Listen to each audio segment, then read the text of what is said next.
Chapter 1. Mr. pointed at the dynamite around his waist. "I pull this," he said, "and we die." The old black man got into the elevator behind me.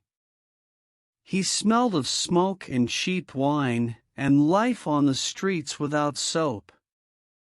His beard and hair were half gray and very dirty. He was wearing sunglasses and a long dirty coat hung down to his knees. He looked fat, probably because he had all his clothes on. In the winter in Washington, the street people wear all their clothes all the time. They can't leave any of their clothes at home because they don't have a home. The old man didn't belong here. Everything here was expensive. The 400 lawyers in the building, who all worked for Drake and Sweeney, were paid an unbelievable amount of money. I knew that because I was a Drake and Sweeney lawyer myself. The elevator stopped at 6. The man hadn't pushed an elevator button. When I stepped out and turned right, he followed me. I pushed the heavy wooden door of a big meeting room. There were 8 lawyers at the table inside, and they all looked surprised. They were looking behind me, so I turned. My friend from the elevator was standing there. He was pointing a gun at me. "Put that gun down," said one of the lawyers at the table. His name was Rafter. He was a hard man in a courtroom, maybe the hardest lawyer that Drake and Sweeney had. Suddenly, a shot hit the ceiling. Rafter's eyes opened wide, and his mouth shut. "Lock the door," the man said to me. I locked the door of the meeting room. "Stand against a wall," he ordered. We all stood against the wall. The man took off his dirty coat and put it carefully on the large, expensive table in the center of the room.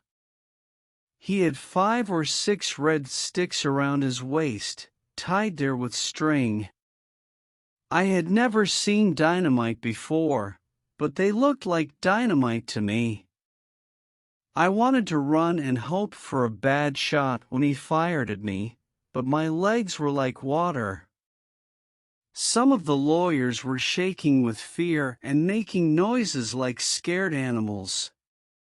"Please be quiet," said the man calmly. Then he took a long yellow rope and a knife from the pocket of his pants. "You," he said to me, "tie them up." Rafter stepped forward. "Listen, friend," he said. "What do you want?" The second shot went into the wall behind Rafter's ear. "Do not call me friend," said the man. "What would you like us to call you?" I asked him quietly. "Call me Mister." I tied the 8 lawyers with the yellow rope. One of them, Barry Nuzzo, was my friend. We were the same age, 32, and we had started at Drake and Sweeney on the same day. Only our marriages were different. His was successful, and mine wasn't. He had 3 kids, Claire, and I didn't have any. I looked at Barry, and he looked at me. I knew we were both thinking about Barry's kids. We could hear police cars outside and noises as the police entered the building. Mr. pointed at the dynamite around his waist. "I pull this," he said, "and we die." For a second, we all looked at each other, 9 white boys and Mr. I thought of all those terrible shootings you read about in the newspapers.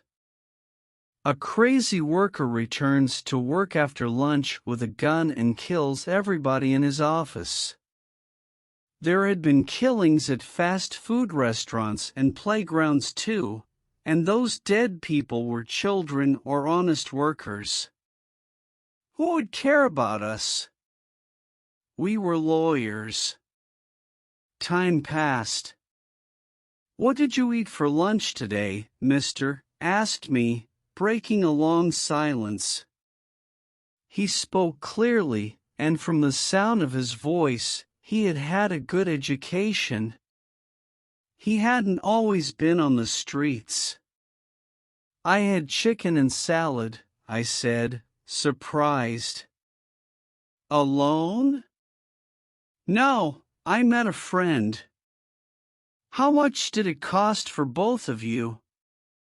$30. Mister didn't like that. $30, he repeated. "For 2 people. You know what I had for lunch?" "No, I had soup. Free soup from a shelter, and I was glad to get it. You could feed 100 of my friends for $30. You know that?" "Yes, mister," I said. "Call your boss." There was a phone on the table. I called Arthur Jacobs. 800 lawyers worked for Drake and Sweeney around the world, but at 79, Jacobs was the oldest of the partners here in Washington. He answered at the first ring of the phone. "Mr. Jacobs, Michael. Are you okay?" "Wonderful," I said. "What does he want from us?" I spoke to the man. "What do you want, mister?"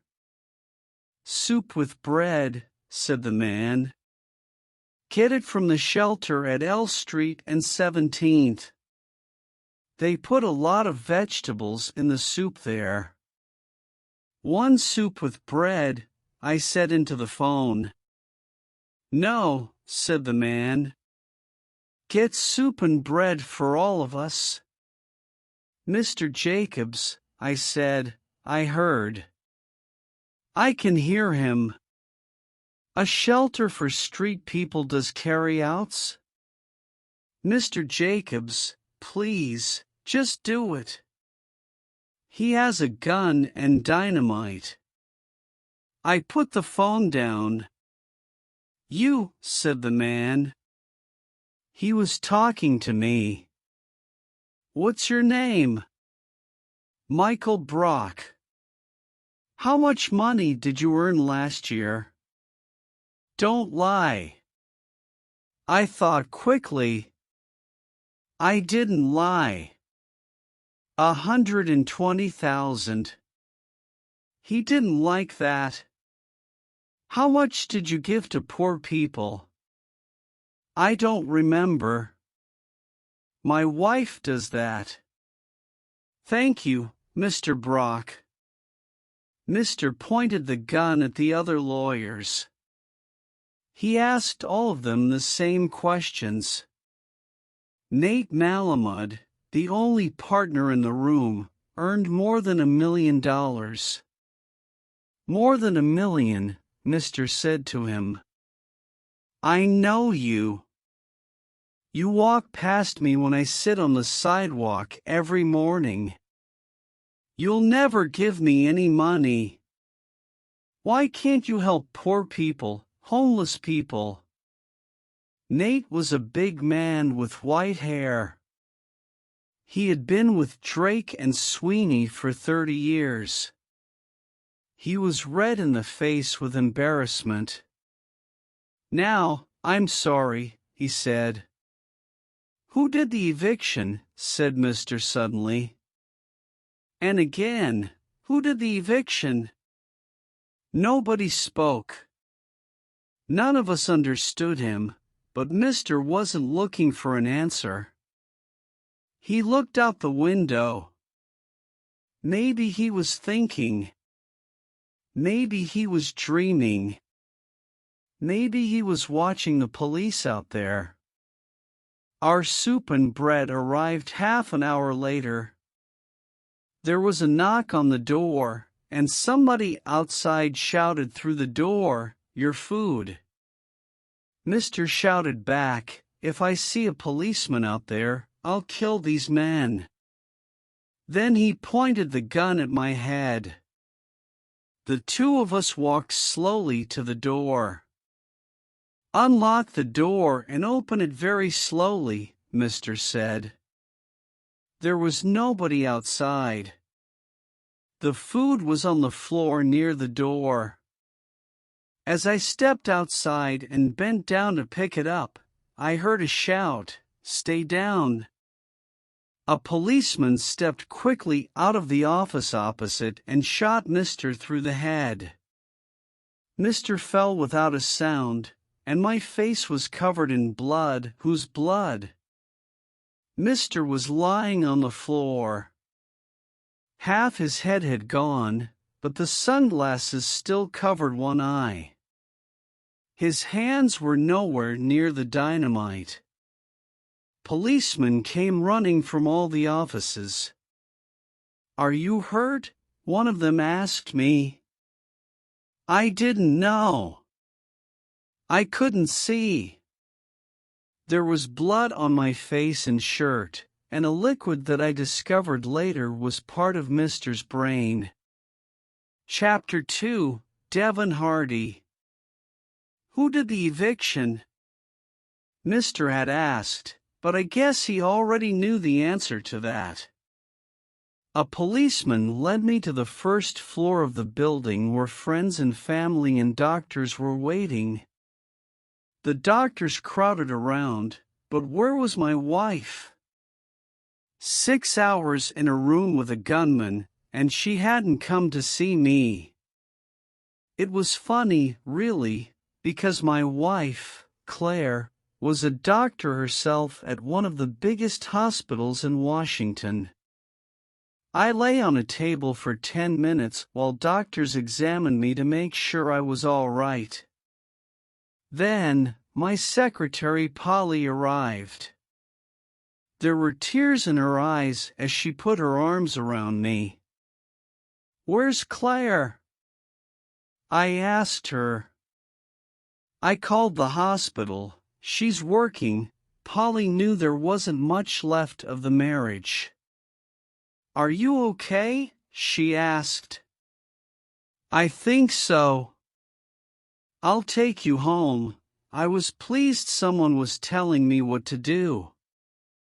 My thoughts came into my head slowly. It was like I was underwater. We left the Drake and Sweeney building by a back door. There were police cars everywhere, and ambulances and television vans, even a fire truck. I'm alive, I'm alive. I realized, smiling for the first time. I'm alive. I looked up to heaven and said a very big thank you. When I got home to our apartment on Peace Street in Georgetown, Claire wasn't there. I sat in the empty apartment and thought about her. We had met the week after I moved to Washington. I was just out of Yale with a great job. She came from one of America's oldest families. We were in love. We got married. But Drake and Sweeney make you work very hard. The first year, I worked 15 hours a day, 6 days a week. I saw Claire on Sundays, and we went out together when I wasn't too tired. For the last 5 years, I had worked about 200 hours a month. That's 8 hours every day for 6 days, with 2 or 3 hours on Sunday. But young lawyers at Drake and Sweeney don't complain about long hours. Fewer than 1 in 10 become partners, And everybody wants to be that 1 in 10 because you earn at least $1 million a year. Claire was good about it for the first few months, but then she got tired of having a husband who was never there, and I didn't blame her. There are a lot of divorces at Drake and Sweeney. Long hours at work, each hour paid for by a client, are more important than a happy wife. By the end of our first year together, Claire was unhappy, and we weren't talking together very much. She decided to go to medical school, and I thought that was a great idea. Drake and Sweeney were telling me that I was a possible future partner. I just had to work even harder. When Claire was studying, I didn't feel so guilty about that. But Claire didn't just study, she worked unbelievably long hours. She had decided she wanted to be a great doctor. Soon, we were playing a crazy game called I Can Work Harder Than You and another game called My Job Is More Important Than Your Job because I'm a doctor, lawyer. My boss, Arthur Jacobs, of course, was on my team. He had become a partner in Drake and Sweeney at the age of 30, the youngest ever partner, and he would soon be the oldest ever working partner. The law was his life, all 3 of his divorced wives could tell you that. I woke up suddenly. I had fallen asleep in an armchair at the apartment, and Claire was sitting in a chair next to me. "Where were you today?" I said. "At the hospital. 9 of us are in a room with a crazy man and a gun for 6 hours. We got lucky and escaped. 8 families come and see their relative because they're interested in whether or not he's alive. And how do I get home? My secretary drives me. I couldn't be there." "Oh no, of course you couldn't be there. How silly of me. I couldn't be there because the police asked all doctors to stay at their hospitals until the situation at Drake and Sweeney ended. They always do that when there's a possible shooting." "Oh, did you call?" "I tried. I guess there were a lot of people trying." The next morning, we made breakfast together. We ate in the kitchen, watching the small television. The 6 o'clock news showed the Drake and Sweeney building, and you could see Mr. looking out of the window. The television news said the dynamite wasn't real. The sticks were made of wood, and Mr. had painted them red. The gun was real enough, though. It was a .44 stolen. Mr.'s real name was Devon Hardy. He was 45. He had fought in Vietnam. He had been in prison a few times for stealing, but he wasn't a big criminal, and he was homeless with no known family. That morning's Washington Post had more details. According to someone called Mordecai Green, the director of the 14th Street Law Center, Devon Hardy had recently lost his job. Then he became homeless. He was living in an old warehouse. This wasn't unusual. A lot of homeless people move into empty buildings because they have no money for their own place. Devon Hardy had recently been evicted from the warehouse as an illegal squatter. Lawyers are responsible for evictions. "Who did the eviction?" Mr. had asked, but I guess he already knew the answer to that. And now I knew it too. Drake and Sweeney had thrown Mr. into the streets. Chapter 3, Mordecai Green. Mordecai Green was a warm, caring man whose work was on the streets. He was a lawyer with a heart.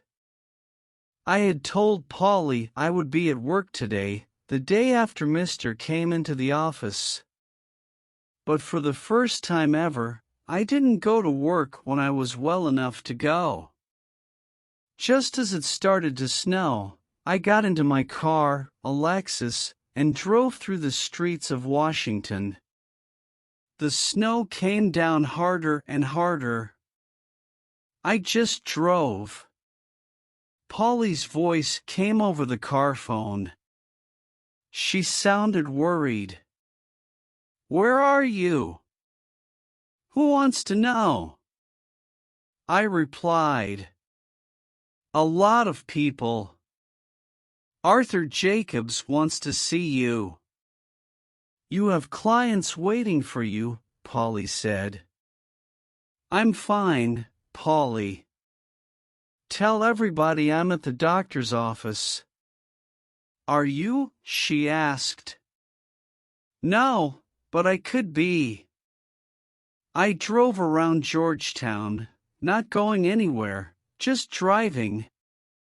The clouds were dark, the snow would be heavy. People were hurrying through the snow on the sidewalks. I saw a homeless man and wondered if he knew Devon Hardy. Where did street people go in a snowstorm? I called the hospital. I wanted to ask Claire to meet me for lunch, but the hospital said Claire was busy and they couldn't contact her. That was the end of our lunch together. I turned and went northeast, past Logan Circle, into the gang area of the city, and drove until I found the 14th Street Law Center.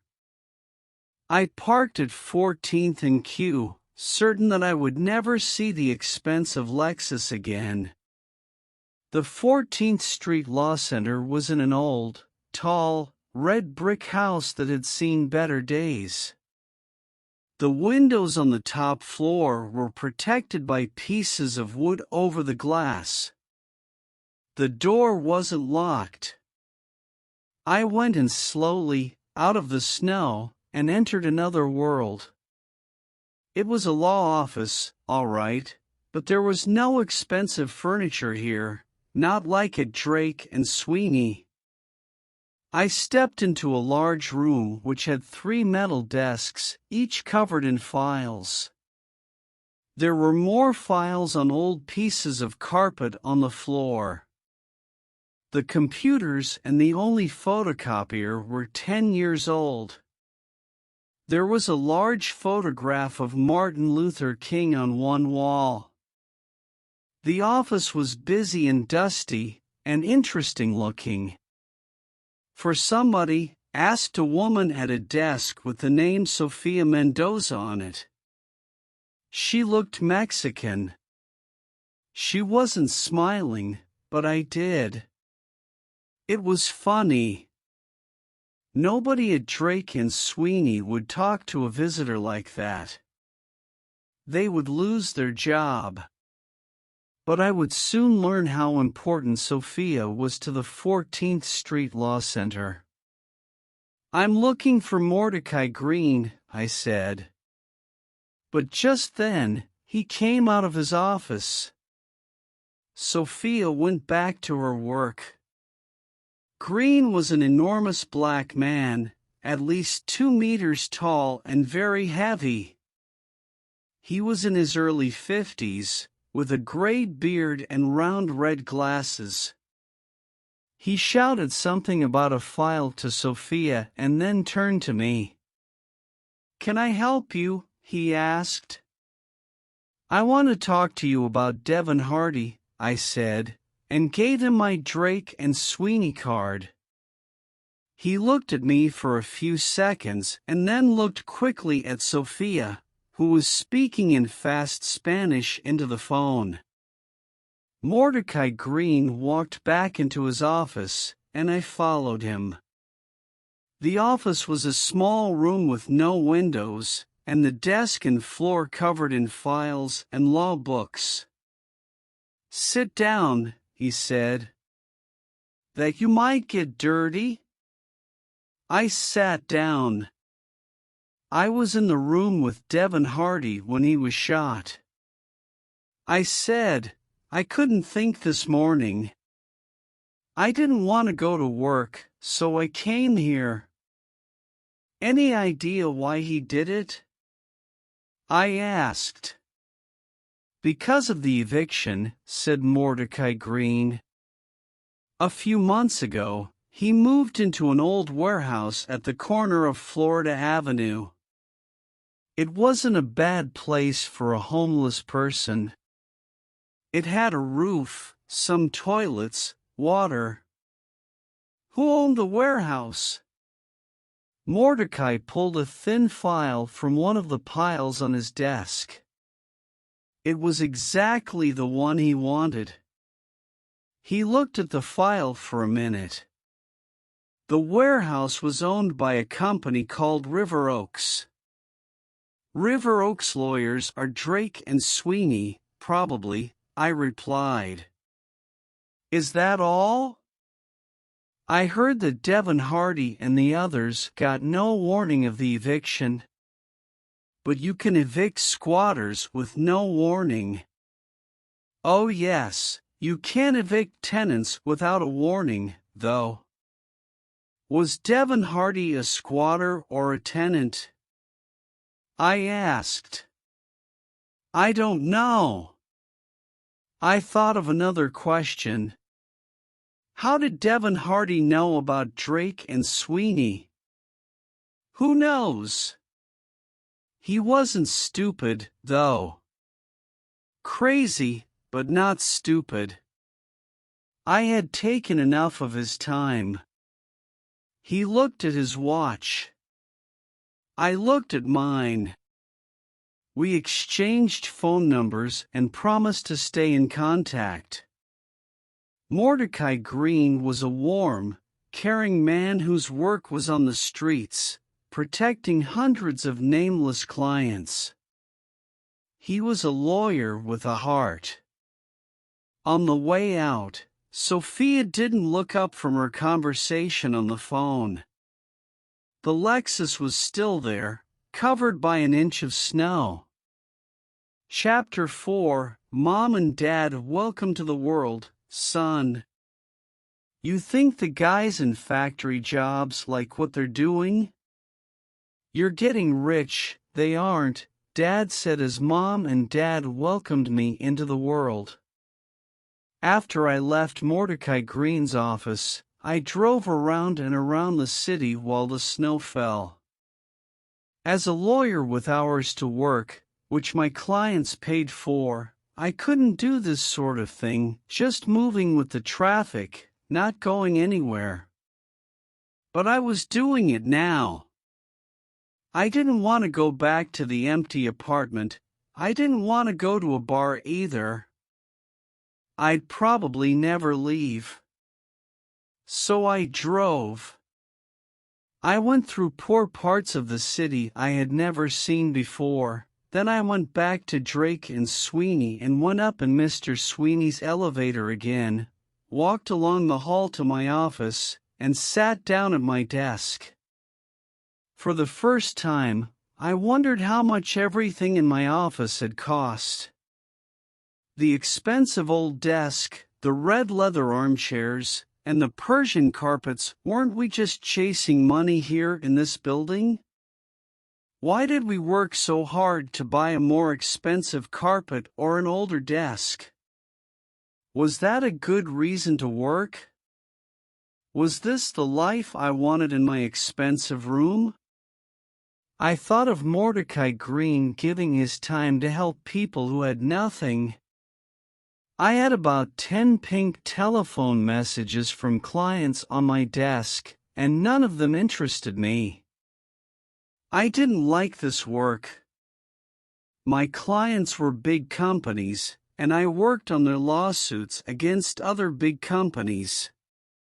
The lawsuits continued for years. Maybe 100 lawyers worked on each one, all sending paper to each other. Polly came in and brought me cookies. She put them on the table with a big smile before she left for home for the day. A couple of lawyers came in, said, "How you doing?" and left again. They were probably on their way home too. Alone in the office again, I picked up one big file, and then another one. Which lawsuit did I want to work on today? I didn't want to work on any of them. I couldn't do it.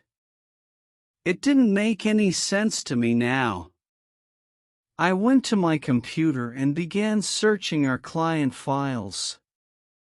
River Oaks was started in 1977 in Hagerstown, Maryland. It was a private company, so it was difficult to get information about it. River Oaks was the client of a Drake and Sweeney lawyer called Brayden Chance. I didn't know the name, but I looked again in our computer files. Brayden Chance was a partner in real estate on the 4th floor. He was 44 years old, married, and went to law school at Duke. There were 42 files for River Oaks. 4 were about evictions. River Oaks had bought a warehouse on Florida Avenue on January 27th. Some squatters were evicted from the warehouse. One of them, as I now knew, was Devon Hardy. The file on the eviction itself had a number next to it. The number meant that only Brayden Chance could open the file. I wrote down the file's name and number and walked down to the 4th floor. When I got there, I saw a legal assistant and asked him where Brayden Chance's office was. He pointed to an open door across the hall. Although it was late, Chance was at his desk, looking busy. He didn't like me just walking in from the hall. At Drake and Sweeney, you phoned first and made an appointment. But that didn't worry me very much. Chance didn't ask me to sit down, but I did, and he didn't like that either. "You were next to the guy when he got shot," he said unpleasantly after I said Devon Hardy's name. "Yes," I said. "Terrible for you, huh?" "It's over." Mr. Hardy, who's now dead, was evicted from a warehouse. Was it one of our evictions? "It was," said Chance, but he didn't look at me as he spoke. I guessed that Arthur Jacobs had looked at the file with him earlier in the day. "What about it?" added Chance. "Was he a squatter?" "Of course, he was. They're all squatters, aren't they? Our client just got them out of the warehouse." "Are you sure he was a squatter, not a tenant?" Chance looked angry. "What do you want?" "Could I see the file?" "No, why not?" "I'm very busy." "Will you please leave?" "If he was a squatter, there's no problem." "Why can't I see the file?" "Because it's mine," and I said no. "How's that?" "Maybe that's not good enough." He stood, his hands shaking, as he pointed to the door. I smiled at him and left. The legal assistant from the hall had heard everything, and we exchanged looks and smiles as I passed his desk. "The man's a fool," he said very quietly. I smiled again. Yes, but what was Chance hiding? There was something wrong, and it was in that file. I had to get it. I went back to my office to think. The phone rang. It was Claire. "Why are you at the office?" She spoke very slowly, and her voice was colder than the snow outside. I looked at my watch. I remembered we had arranged to have dinner together at the apartment. Well, a client called from the West Coast. I used this lie before. It didn't matter. I'm waiting, Michael. Should I start to eat? No, I'll be back at the apartment as fast as I can. I ran from the building into the snowstorm. But I didn't really care that another evening together had been ruined.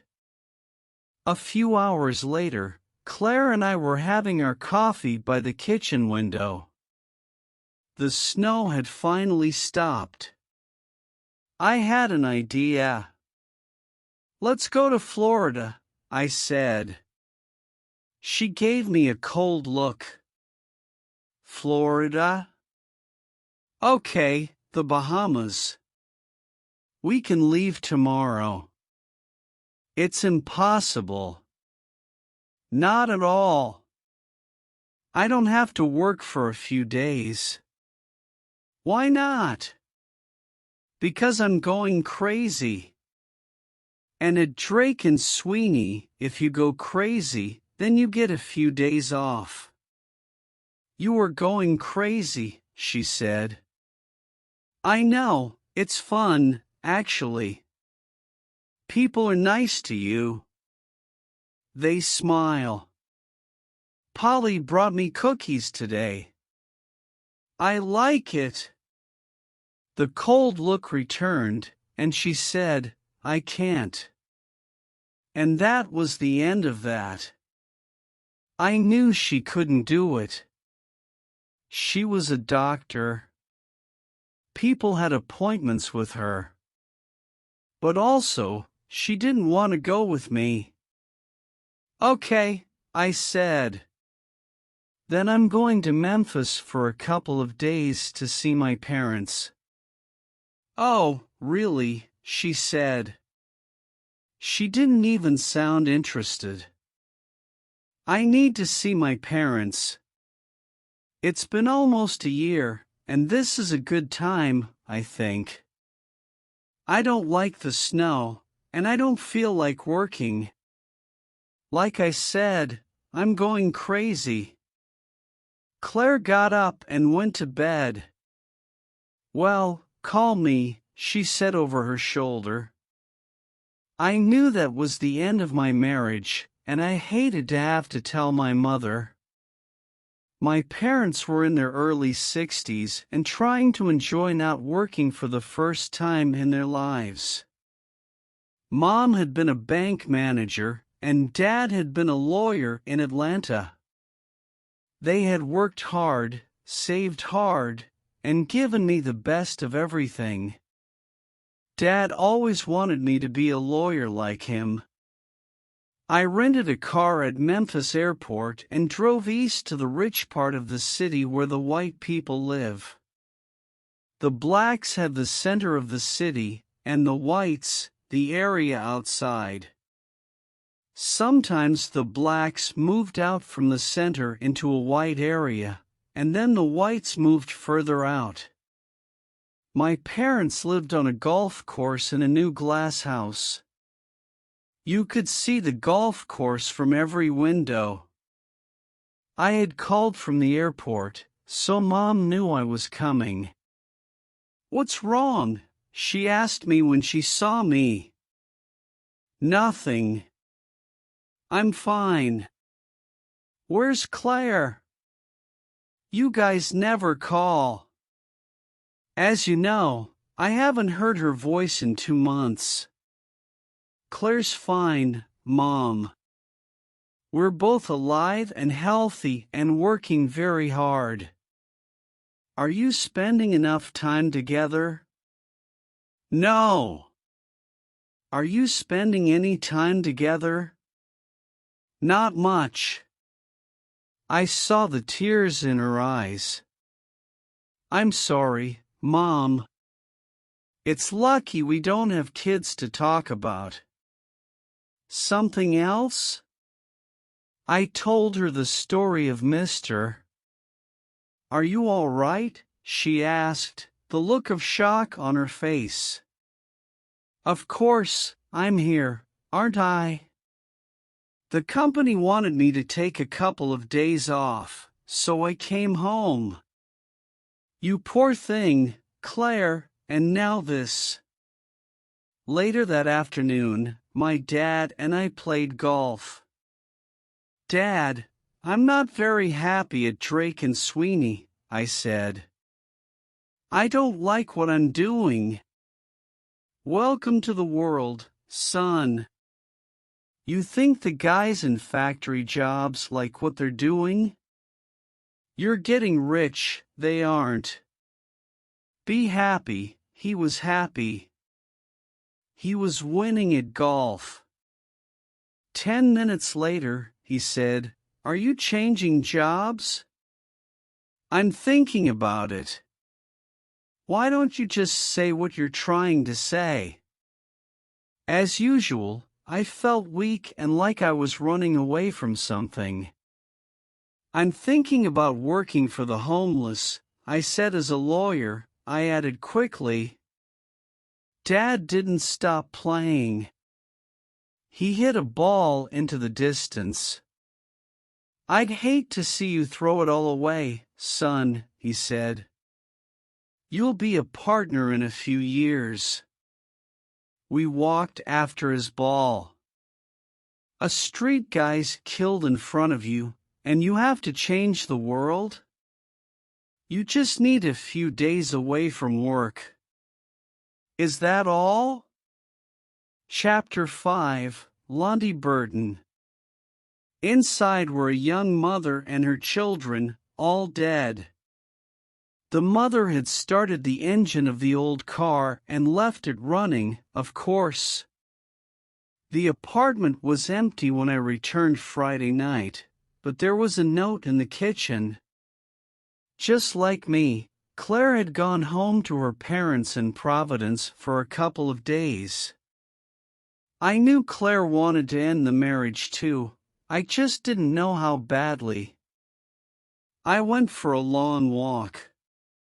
It was very cold outside with a strong wind. I passed beautiful homes with families in them, eating and laughing and enjoying the warmth. Then, I moved on to N Street. Friday night on M was always a fun time.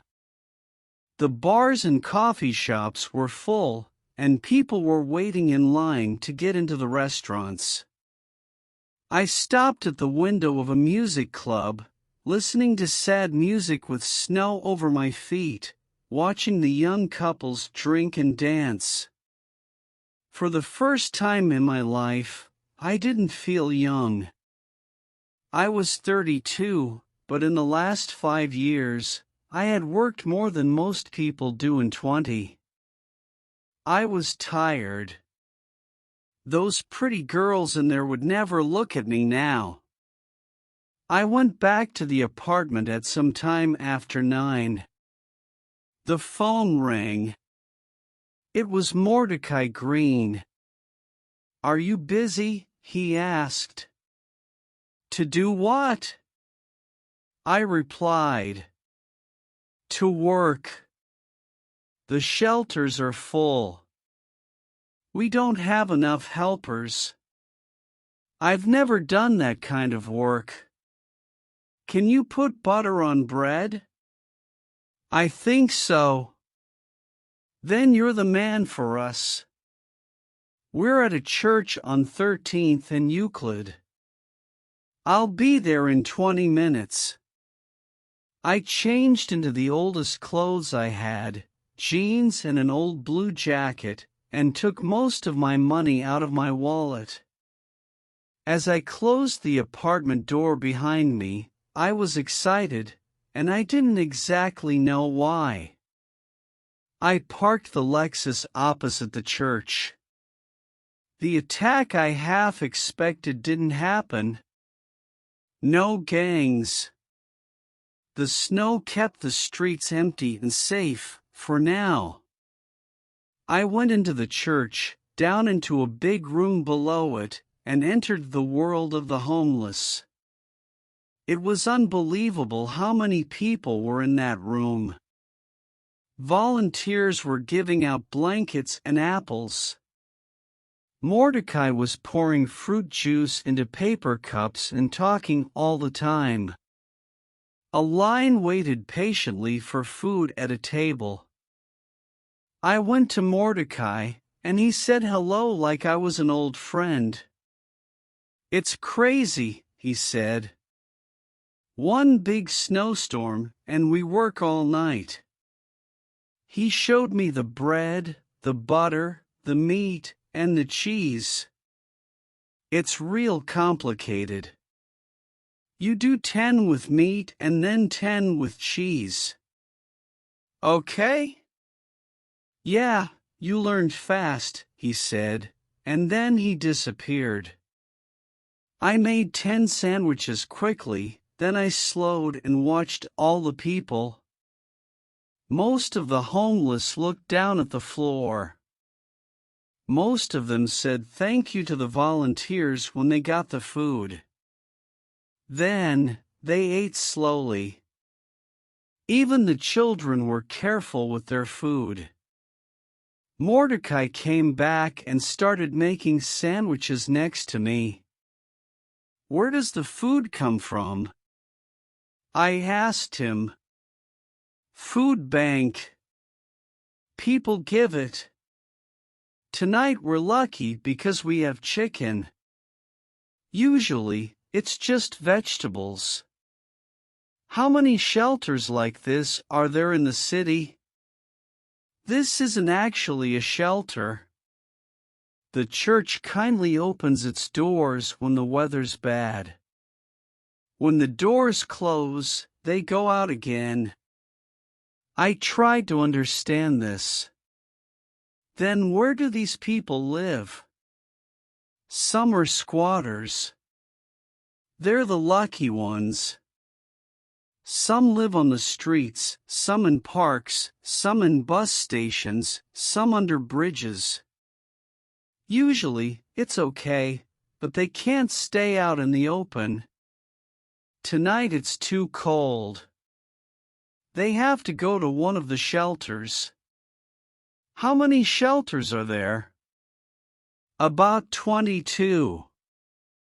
We're closing soon." "No money." "How many beds?" "About 5,000. "And how many homeless?" "Good question. They're a difficult group to count. Maybe 10,000, I thought about that." Then I asked Mordecai about himself. "You have a family?" "Yes, a wife, 3 sons. One's in college, one's in the army, and we lost our 3rd boy on the streets 10 years ago. He was killed. Gangs." "What about you?" "Married? Kids?" Mordecai disappeared again. A helper brought cookies. I took 4 of them and walked to a corner where a young mother was asleep with a baby under her arm and 2 small children half asleep under blankets. The oldest boy's eyes opened wide when he saw the cookies in my hand. I gave him one. His eyes shone as he took it and ate all of it. Then he wanted another one. He was small and thin, no more than 4 years old. The mother woke up, saw the cookies, and smiled. "What's your name?" I said to the boy. After 2 cookies, he was my friend for life. Ontario. How old are you? He showed me 4 fingers. 4, I said. He said yes and put his hand out for another cookie, which I gladly gave him. I wanted to give him things, anything he wanted. Where do you live? I whispered. In a car, he whispered back. You got more apple juice? Sure, I went to the kitchen and got him a cup of apple juice and more cookies. The mother was sleeping again. Like many homeless people, she moved a lot in her sleep. She was cold. I took my jacket off and put it over her. Then the baby cried and woke her. Without thinking, I took the baby, smiling at the mother all the time. She was happy to let me hold it so she could get some sleep. I stayed there until 3 in the morning. The next day was Saturday. Since Tuesday when I met Mr. I hadn't worked even 1 hour for Drake and Sweeney. I lay in bed. I hated the work at Drake and Sweeney. I didn't want to go back. Ever. I had breakfast at a cafe on M and wondered what Ontario was having for breakfast. Then, I went shopping. Candy and small toys for the kids. Soap for them all. Warm clothes and lots of children's sizes. I'd never had so much fun spending $200, and I wanted to spend more. I wanted to put that family in a hotel for a month. I wanted to start a lawsuit against the person who had made them homeless. I couldn't wait to have Ontario's family as my clients. I went back to the church, leaving all the toys and clothes in the car, but Ontario's family wasn't there. I asked Mordecai where they were. Who knows? Homeless go from kitchen to kitchen, shelter to shelter. Next morning, Sunday, I had the small television in the kitchen on while I ate breakfast, but the TV news stopped me from eating. I heard the words, but I didn't want to believe them. I walked toward the television. My feet were heavy, my heart was cold, my mouth was open in shock and disbelief. Sometime around 11 p.m., Washington police found a small car near Fort Totten Park in a gang area in the northeast of the city. It was parked on the street. Inside were a young mother and her children, all dead. The mother had started the engine of the old car and left it running to keep the family warm. The air in the car poisoned them while they slept. They gave the mother's name. It was Lonte Burton. The baby was Tamiko. The other children were Alonso and Ontario. Their candy and toys and soap and clothes were still in my car. Chapter 6: A New Person. Now I too carried my photograph of a 22-year-old black mother who had died for nothing in a car. I was at the 14th Street Law Center. How much would a funeral cost? I asked Mordecai. I don't know. Are you interested? I want them to have a good funeral. Okay. Then let's arrange it. Now we got into Mordecai's old Ford Taurus. The Burton family's bodies were in the morgue of the General Hospital. Mordecai entered like he owned the place. I'm Mordecai Green, lawyer for the Burton family, he informed an anxious young man behind the desk. A doctor from the hospital arrived, and Mordecai pushed open the big metal door. Inside the white room were lines of bodies covered in sheets. Their names were on little pieces of paper tied to their toes. We stopped in a corner. "Lonte Burton," said the doctor and pulled the sheet down to her waist. It was Ontario's mother, all right, in a white dress. She looked the same as when I saw her alive a few days ago. She looked like she was sleeping. I couldn't stop staring at her. "That's her," said Mordecai in a confident and loud voice, like he'd known her for years. Only one sheet covered the children. They were lying in a line with their hands by their sides, like little soldiers. I wanted to touch Ontario. I wanted to tell him I was sorry. I wanted to wake him up, take him home, give him some food, give him everything he could ever want. "That's them," said Mordecai. I looked up to heaven and I heard a voice in my head say, "Don't let it happen again." The doctor took us to an office. We helped the assistant make a list of everything that had been found with the family. My old blue jacket was the best thing they owned. "Do you want it back?" Mordecai asked me. "No." I waited outside in the car while Mordecai arranged the funeral. In another office, he told me the price would go up if they saw my expensive clothes. In less than a week, I had seen 5 dead street people.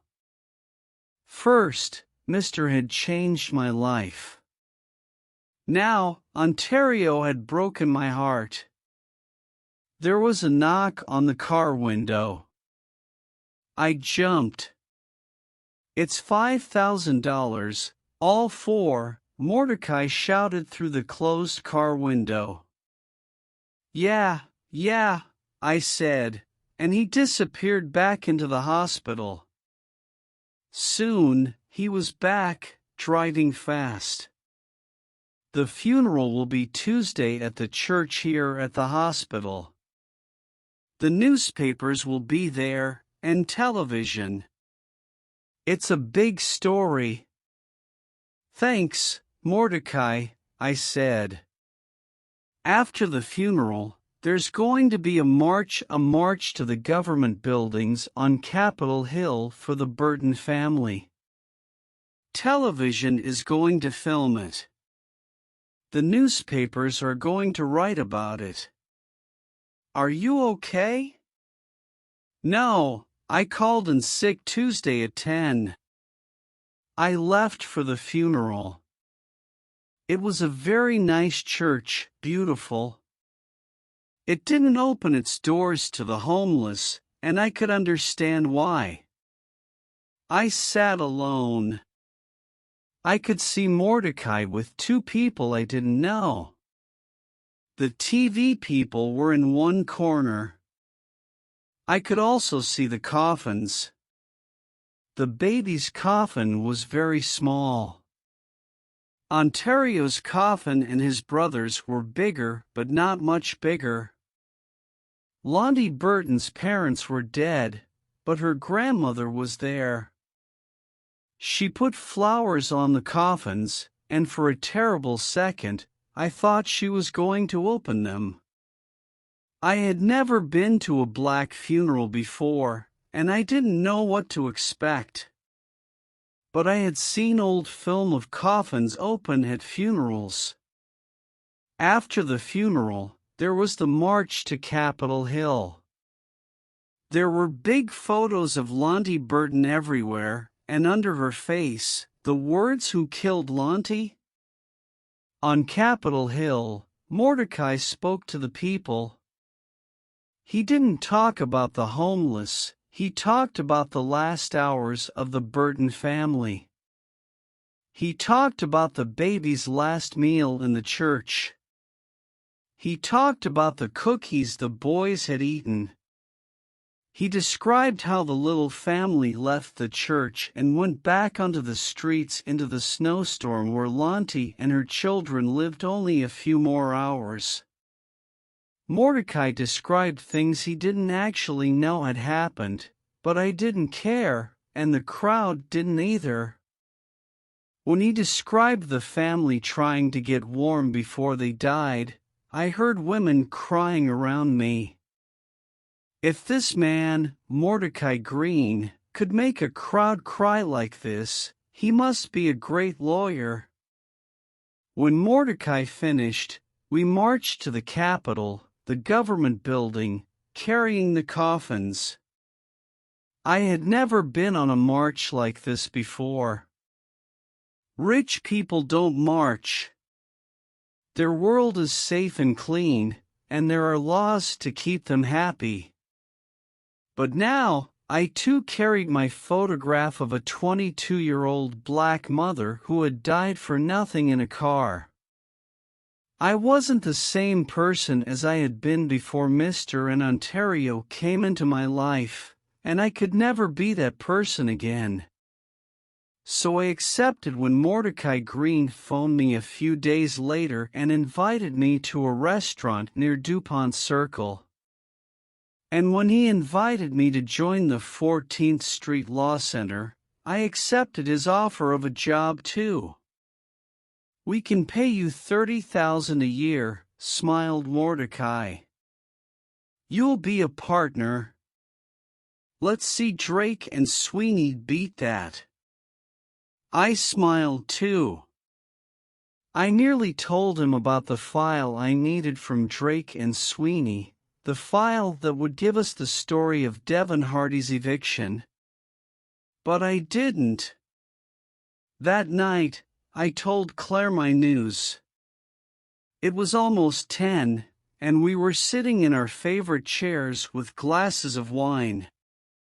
After a few minutes, I said, "We need to talk." "What is it?" she asked. "I'm worried. I'm thinking of leaving Drake and Sweeney." "Oh, really?" She either expected this or wanted to seem calm. I had told her all about Lonte Burton and her family. "Yes, I can't go back there." "Why not?" "The work's boring and unimportant. I want to do something to help people." "I told you about Mordecai Green. His law center has offered me a job. I'm starting Monday."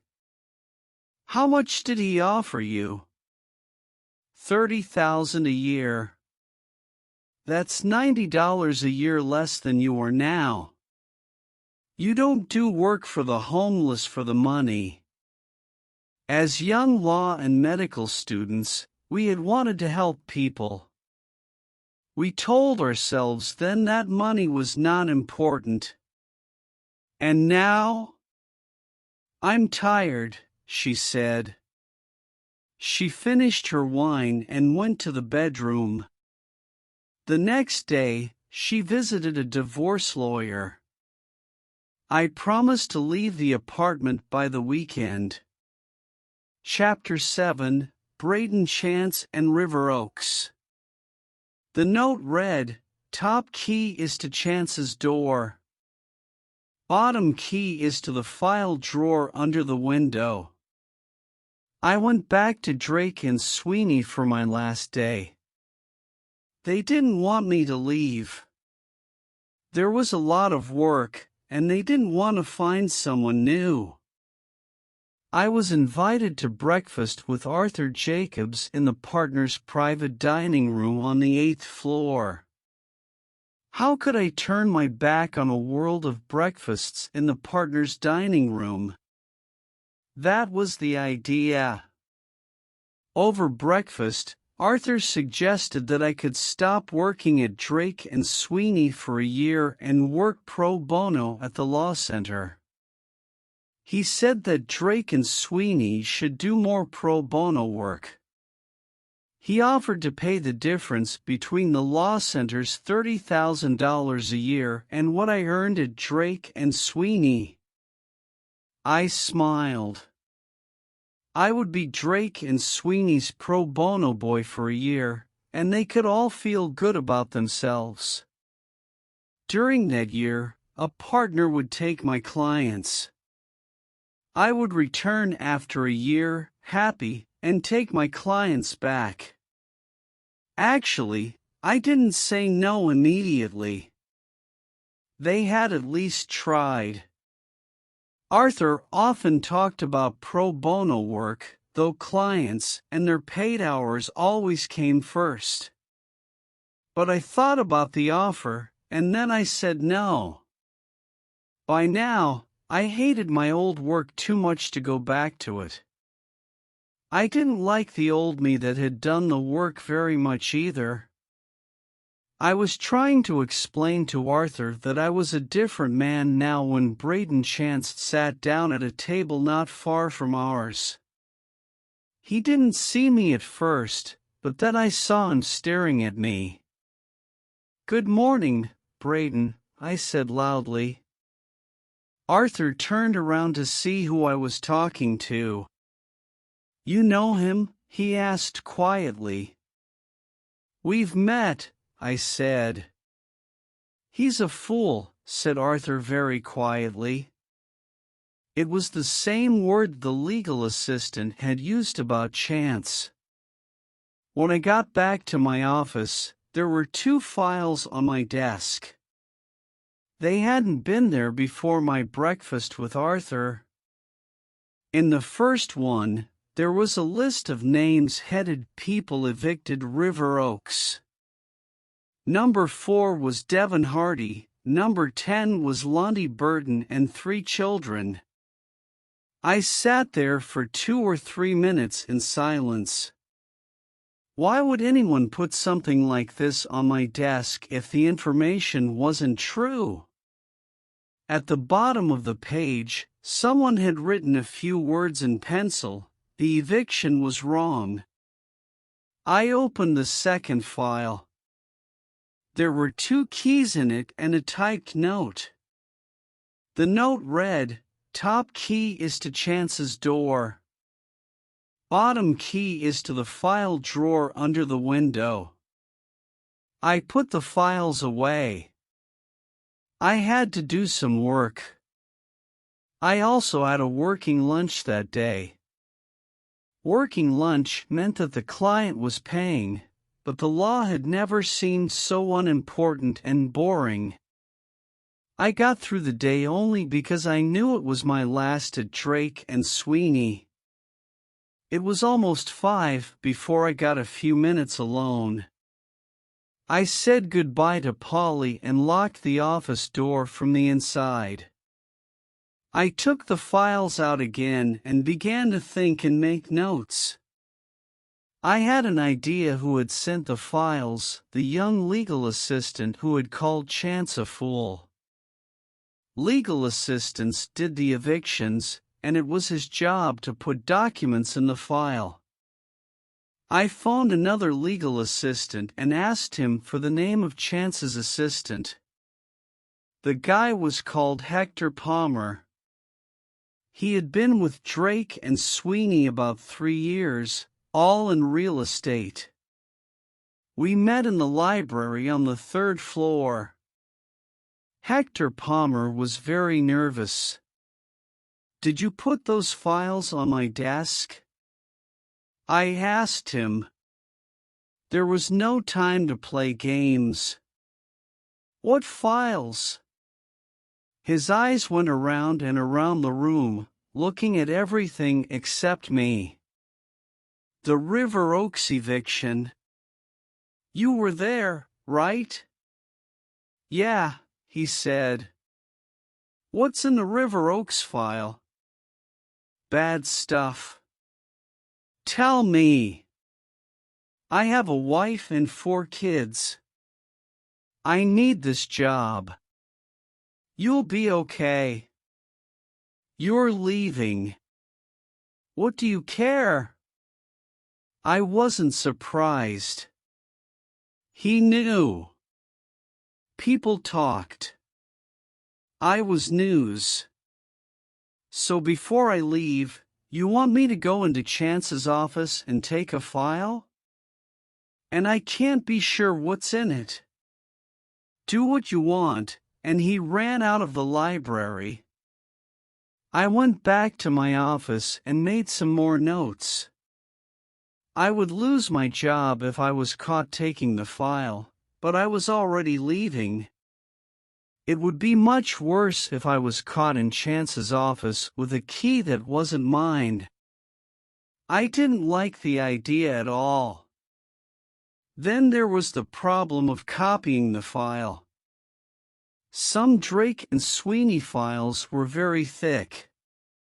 I would have to stand in front of a photocopier for a long time. And also, our photocopiers worked from a plastic card that had our names on it. Drake and Sweeney knew exactly who copied what. I could use a photocopier somewhere else, but it was illegal to take the file from the building, and I was a lawyer. But couldn't I just borrow the file?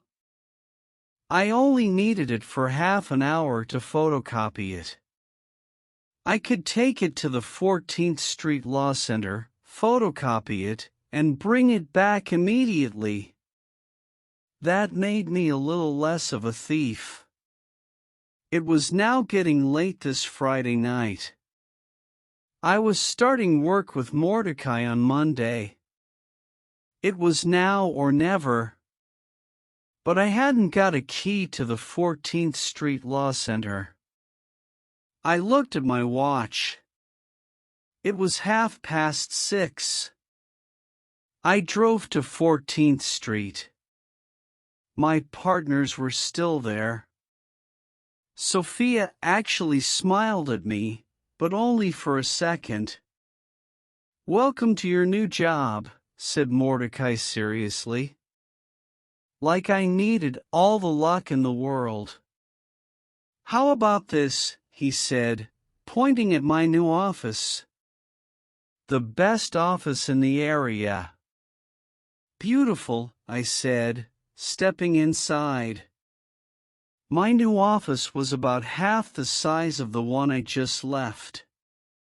My Drake and Sweeney desk would be too big to go in there. There was no phone. "I like it," I said. And I did. "I'll get you a phone tomorrow," said Mordecai. It was dark, and Sophia wanted to leave. Mordecai and I ate some sandwiches he had bought. He made us both coffee. I looked at the copier. It was about 10 years old, but I knew it worked. "What time are you leaving tonight?" I asked Mordecai with my mouth full of sandwich. "I don't know. In an hour, maybe." "Why?" "I'm going back to Drake and Sweeney for a couple of hours. I have some last-minute stuff they want me to finish. Then I'd like to come back here late. Would that be possible?" Mordecai was eating his sandwich.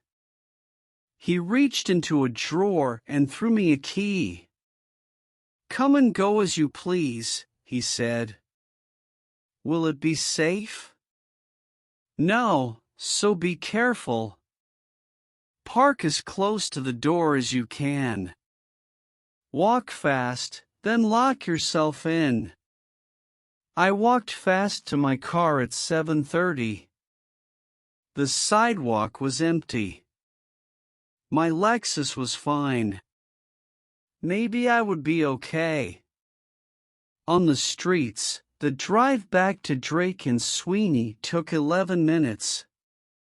If it took 30 minutes to copy Chance's file, then it would be out of his office for about an hour, and he would never know. Real estate was empty. I knocked on Chance's door. No answer. I used the key to his door and went in. Should I turn on the light? It was dark. I would have to. I locked the door, turned on the light, went to the bottom file drawer under the window, and unlocked it with the second key. I found the River Oaks file and was reading through it when a voice outside shouted, "Hey!" And I jumped. A conversation started outside. Two guys were talking baseball. I turned off the lights, listening to their talk. Then I sat on Chance's sofa for 10 minutes. I could put the file back. If they saw me leaving Chance's office, nothing would be done. It was my last day. But if they saw me taking a file, that was very different. Be patient, I told myself. After baseball, they started talking about girls. I think they were a couple of young legal assistants working late. Then finally, it was quiet. I locked the drawer in the dark, opened the door, and went out. "Hey!" shouted someone behind me. I ran. I ran to the back of the building, got into the Lexus, and drove off. That was stupid, I thought. Why did I run? Why didn't I talk to the guy? I still worked at Drake and Sweeney, didn't I? That was my last thought before the Lexus was hit by a Jaguar speeding down 18th Street. I remember a voice saying, "I don't see any blood." And then I remember Claire sitting by my bed at the George Washington University Medical Center. Chapter 8. Hector Palmer, Michael, you won't be a lawyer when they've finished. Not here, not anywhere. You're going to lose your license. I woke up at 7 in the morning, and a nurse gave me a note from Claire. It was a really sweet note. It said that she had to go to work and that she had spoken to my doctors, and I probably wouldn't die. Claire and I must look like a happily married couple to the doctors and nurses. Why were we getting a divorce? My left arm was blue, my chest hurt when I breathed. I looked at my face in the bathroom. There were some small cuts, but nothing that wouldn't disappear over the weekend. A nurse told me the Jaguar had been driven by a gang member who sold drugs. Welcome to the streets, I thought, as I tried not to breathe too much. The doctor came at 7:30. No bones were broken. They wanted me to stay in the hospital for one more day just to be safe, but I said no. I had to find a new apartment. The first real estate office sent me to an apartment at Adams Morgan, north of DuPont Circle. It was 3 little rooms at the top of a house. Everything in the bathroom worked, the floor was clean, and there was a view over the streets. I took it. That evening, I went back to my old apartment to see Claire. We ate a Chinese carryout. Our first ever meal together had been a carryout, and this was our last meal together as husband and wife. Claire had the divorce papers waiting for me on the table, and I signed them. In 6 months, I would be single. Do you know someone called Hector Palmer? She asked halfway through the Chinese dinner. My eyes opened wide. Yes, he called an hour ago. Said he had to talk to you. Who is he? A legal assistant with Drake and Sweeney. He wants me to help him. He has a problem. Must be a big one. He wants to meet with you at 9 tonight at Nathan's on M Street. Why a bar? I said half to myself, half to Claire. He didn't say. He sounded strange on the phone. Suddenly, I wasn't hungry. I finished the meal only because I didn't want to look worried in front of Claire, but it wasn't necessary. She wasn't even looking at me. I walked to M Street. Parking is impossible on a Saturday night. It was raining, and my chest hurt as I walked. I thought about what to say. I thought of lies I could tell after taking the file. It seemed easier to lie. Hector might be there for Drake and Sweeney. He might be wired to record what I said. I would listen carefully and say little. Nathan's was only half full. I was 10 minutes early, but he was there waiting for me at a table in the corner. As I came in, he jumped up from his seat and put his hand out. You must be Michael. I'm Hector Palmer from real estate. Nice to meet you.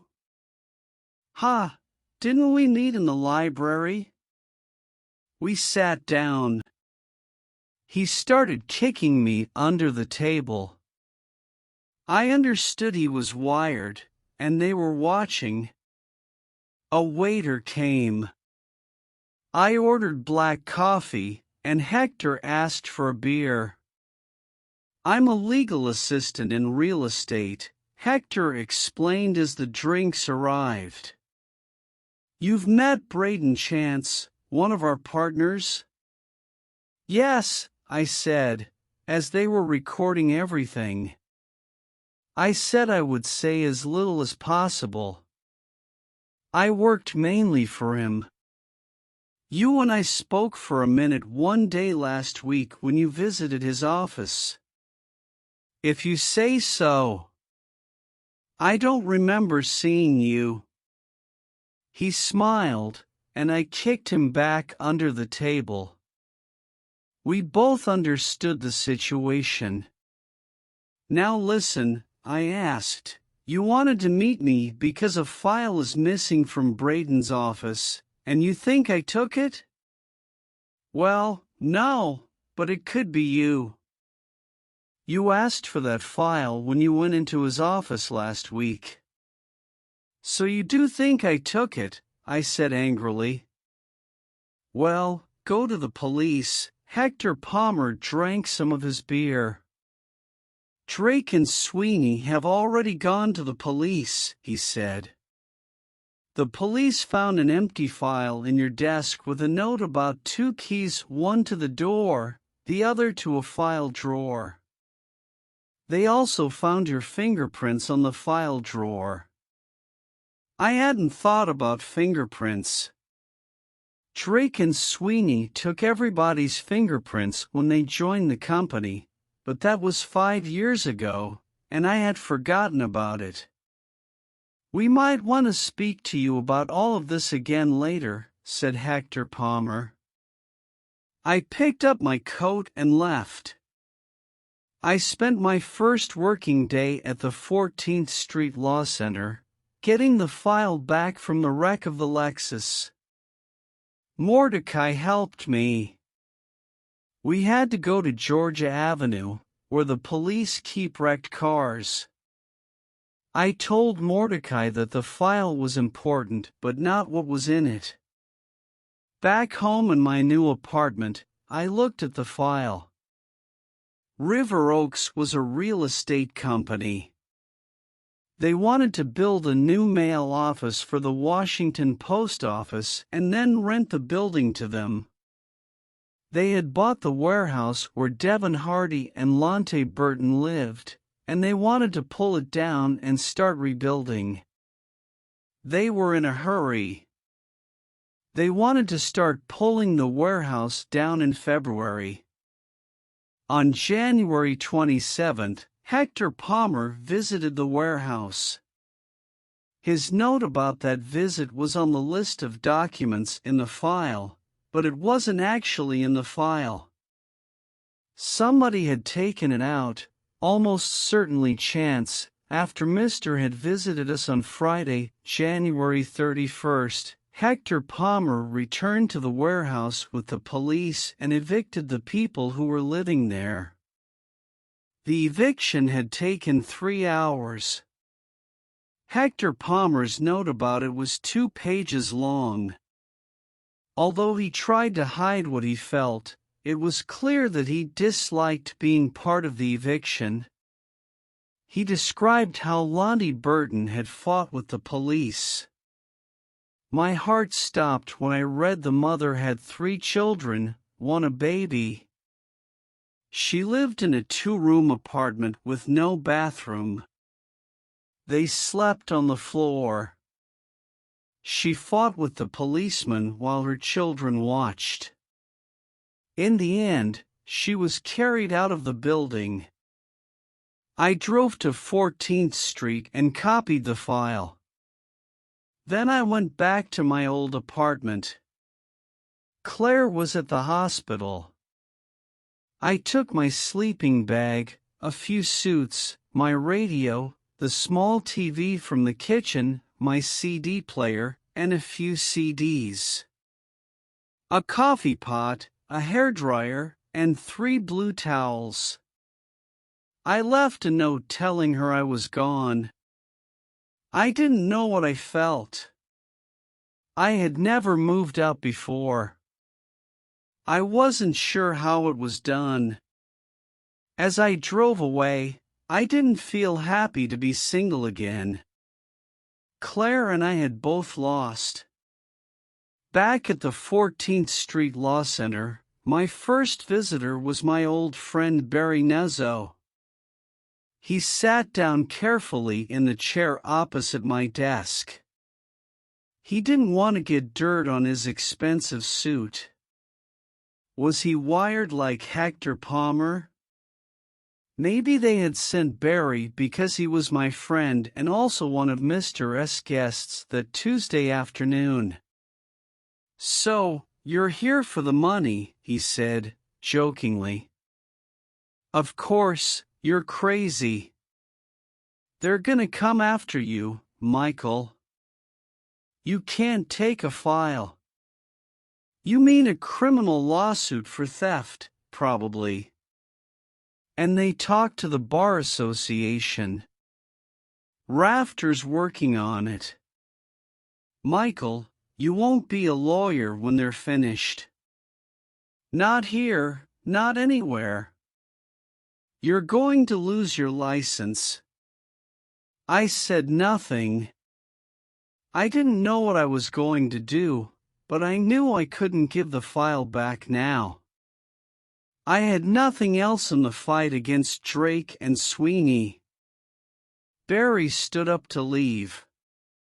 "Will you phone me sometime, Michael?" he said at the door. "Sure." Chapter 9, The Homeless. "I'm Michael." "Where do you live, Ruby?" "Here and there," Ruby replied. The building had been a department store many years ago. Now the sign on it said Samaritan House. "It's a private shelter," Mordecai said. 90 beds. The food's okay. Some churches in Arlington got together, and they pay for everything. We've been coming here for 6 years. Inside, We used a bedroom as an office. This is a good office, Mordecai said. We can be private here. What about a bathroom? I asked. They're in the back. You don't get your own bathroom in a shelter, Mordecai answered. I could hear radios, people were getting up. It was Monday morning, and they had jobs to go to. Is it easy to get a room here? I asked Mordecai, although I already knew the answer. Nearly impossible. There's a long waiting list, Mordecai replied. How long do they stay? Maybe 3 months. This is one of the nicer shelters, so they're safe here. After 3 months, the shelter tries to find them an apartment.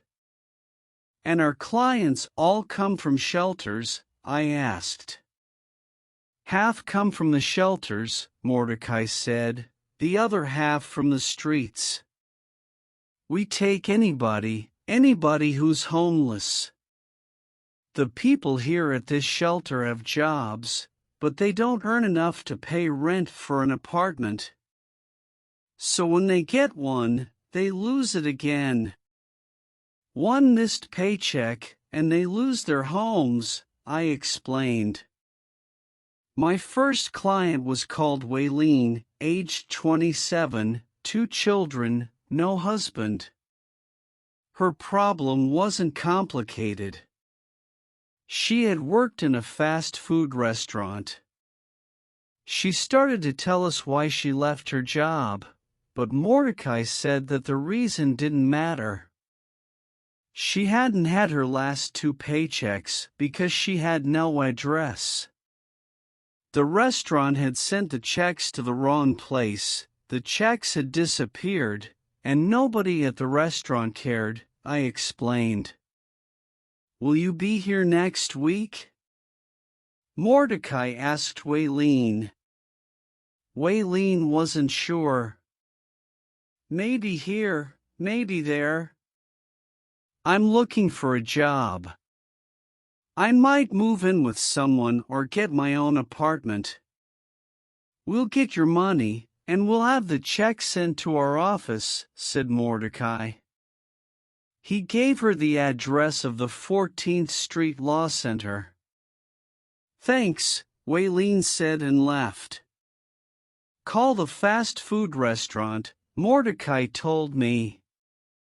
Tell them you're Waylene's lawyer. Be nice at first. If they don't send the checks, stop being nice. If necessary, go there and get the checks yourself. I wrote down everything Mordecai said. It seemed complicated. Waylene's paychecks were for $210. My last client at Drake and Sweeney was trying to get $900 million. But I was happy enough when I got home at the end of the day. My new apartment now had some old chairs in it, and the TV was on a box. I smiled at my furniture. My mother had called. I listened to her voice on the answering machine. She and Dad wanted to visit me, I thought. That evening, I watched basketball on TV and had a few beers. At 11:30, I called Claire. We hadn't talked in 4 days. Why shouldn't we talk? We were actually still married. I thought maybe we could have dinner soon. The phone rang, and then a voice said, "Hello." It was a man. I couldn't speak. I had been gone less than a week, and Claire had a man in the apartment at 11:30. I almost put the phone down, but then I said, "I'd like to speak to Claire, please." "Who's calling?" the man asked. Michael, her husband. She's in the shower, he said. He sounded pleased with himself. Tell her I called, I said. I walked around the room until midnight, then I went for a walk in the cold. Why did our marriage go wrong? Who was that guy? Was he someone she had known for years, and I didn't know about him? I told myself it didn't matter. We weren't divorcing because of other people. We were divorcing because of us. And if she was free to find another guy, then I was free to find someone too. Yeah, right. At 2 a.m., I was walking around DuPont Circle, stepping over people sleeping in the street. It was dangerous, but I didn't care. After a couple of hours, I went home and got some sleep. Then I wanted to work. I got to 14th Street before 8 that morning, ready to start. As I walked through the snow, making my way to the law center, I thought of my clients. By now, I had a few. There was Waylene and her paychecks. There was also Marvis, like me. Marvis wanted a divorce. His wife was on drugs. She had taken everything he had, including their 2 children. Marvis wanted them back. How long will a divorce take? Marvis had asked me. 6 months, I told him. Marvis was clean, he didn't drink, and he was looking for work. I enjoyed the half hour I spent with him, and I wanted to help him. Another client was a 58-year-old woman. Her husband was dead, and the government was sending her money to the wrong place. I could get all her money back and then get it sent to the right place. A lot of my clients had problems like that. They were just not getting money often from the government that should be theirs. When I reached the law center, a little woman was sitting against our door. The office was still locked. It was below freezing in the streets. When she saw me, she jumped to her feet and said, "Good morning. Are you a lawyer?" "Yes, I am, for people like me," I replied. She looked like she was homeless. "Sure, come in," I said. I opened the door. It was colder inside than outside. I made some coffee and found some old cookies. I offered them to her, and she quickly ate one. "What's your name?" I asked. We were sitting in the front office next to Sophia's desk, waiting for the coffee and for the office to get a little warmer. "Ruby," she said. "I'm Michael." "Where do you live, Ruby?" "Here and there," she replied. She was between 30 and 40, dressed in a lot of old clothes. She was very thin. "Tell me," I said. "I need to know. Do you live in a shelter?" "Not now," she said. "I live in a car. I sleep in the back." I poured 2 large paper cups full of coffee, and we went into my office. "What can I do for you?" I asked, with both hands on the coffee cup to keep warm and without looking at me. She told me her story. She and her son, Terrence, lived in a small apartment. When Terrence was about 10, She went to prison for 4 months for selling drugs. Terrence lived with her sister those 4 months, but when Ruby came out of prison, they had lost the apartment. She and Terrence slept in cars, warehouses, and under bridges in warm weather. When it was cold, they went to the shelters. She couldn't stop taking drugs. A few years back, she had worked for a couple called the Rowlands. Their children were grown and away from home. Ruby offered to pay Mr. and Mrs. Rowlands $50 a month if Terrence could stay with them. The Rowlands weren't sure at first, but in the end, they agreed. Terrence had a small bedroom at the Rowlands' house. He started to get good grades at school. The Rowlands were good people. Ruby was allowed to visit Terrence for an hour each night. With great difficulties, she managed to pay each month as agreed. She was pleased with herself until she went to prison again. She couldn't stop taking drugs, and now Terrence didn't want to talk to her. He wanted to join the army. Mr. Rowlands was an army man. One night, Ruby took some drugs and then went to the Rowlands' house. She screamed and shouted, and the Rowlands and Terrence threw her out. The next day, the Rowlands started a lawsuit. They wanted Terrence to become their son. Ruby wasn't allowed to visit him until she stopped taking drugs, I explained. I want to see my son, she said. I miss him so bad. You won't see Terrence until you stop the drugs, I said, trying to say it nicely. I had to get her onto a drugs program. Sophia knew where Ruby should go. Sophia knew everything and everybody.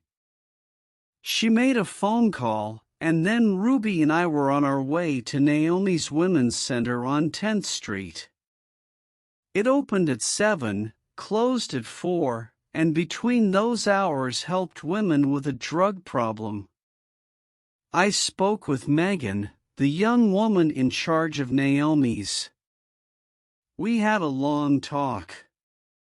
It was the first long talk I had had with anyone in a long time. Chapter 10, Chicago.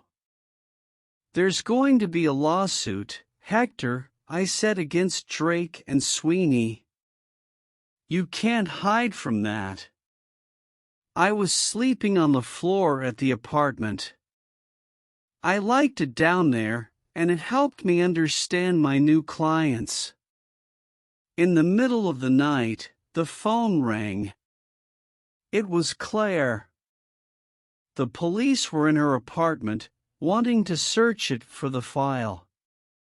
I looked at my watch. It was 1 a.m. I'll be right there. The door was open, and I ran in.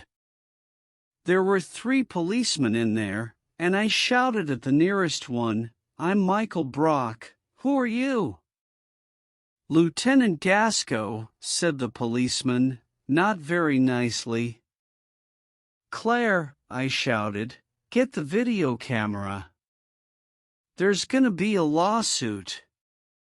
Lieutenant Gasco showed me a document. It's signed by a judge, he said, and it says we can search for the file. But he knew I was a lawyer, and he didn't look very happy. The file's not here because I don't live here, I said. Now give me your names and then go. Claire was filming it all with the video camera. Their document was fine, and I knew that. But the 3 policemen gave me their names and then left. Can they come back? Asked Claire. No, that's good. Did you tell him where I live? I asked her. Michael, I don't know where you live. You just gave me a phone number, I said. Good night, without touching or kissing her. I knew that was what she wanted. I thought hard. Now I had to tell Mordecai everything. It was possible that the police would come to the law center looking for the file next morning. I tried to phone Hector Palmer from the law center. His secretary said he had left the Washington office. I put the phone down. Now what? I stared at the ceiling. Mordecai came into my office. I started my story. My wife and I aren't together. I moved out of our apartment. I'm sorry, said Mordecai. What else could he say? Don't be. Early this morning, the police tried to search the apartment where I used to live. They were looking for a file that I took when I left Drake and Sweeney. What kind of file? Asked Mordecai. The Devon and Lonte Burton file. I'm listening. I don't think that Devon and Lonte Burton and the others were squatters. I think they were tenants. And if they were tenants, the eviction was illegal. It sure was candid tenants without warning. But do you know? Are you guessing? I told Mordecai the story of the River Oaks file. I told him that something, probably a note dated January 27th, was missing from the file. And what do you think is in this note? He asked. I can't be sure, but I think it's a note from Hector Palmer. I think he knew they were tenants, and he said that in the note. But River Oaks wanted them out quickly so they could start pulling the warehouse down. They wanted to start the new building for the post office in February. I think Hector Palmer's note of January 27th was removed from the file so Drake and Sweeney could evict Devon, Lonte Burton, and the others as squatters. Good, said Mordecai. So we start a lawsuit for the family of Lonte Burton and the other people who were evicted. Yes, I said. That way, Hector Palmer has to tell the judge what he knows. I'll contact Lonte Burton's parents, Mordecai said. They would be our clients in the lawsuit. Her parents are dead, but she has a grandmother. Fine, she'll be our client. But first, we need to find Hector Palmer. I think Drake and Sweeney will keep him in the company. If he leaves the company, they lose control of him. But they want him out of Washington. I think he's working for Drake and Sweeney in another city, probably a new job with more money. Sophia shouted Mordecai, loud enough to be heard on Capitol Hill. Sophia, we're looking for someone. Sophia came in with paper and a pencil. I know, she said. I heard. She turned to me. I can help. Tell me everything you know about this person.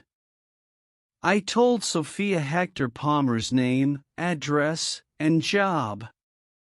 I described him and said he had a wife and 4 kids, aged maybe 30. How much does he get a month at Drake and Sweeney as a legal assistant? $3,000.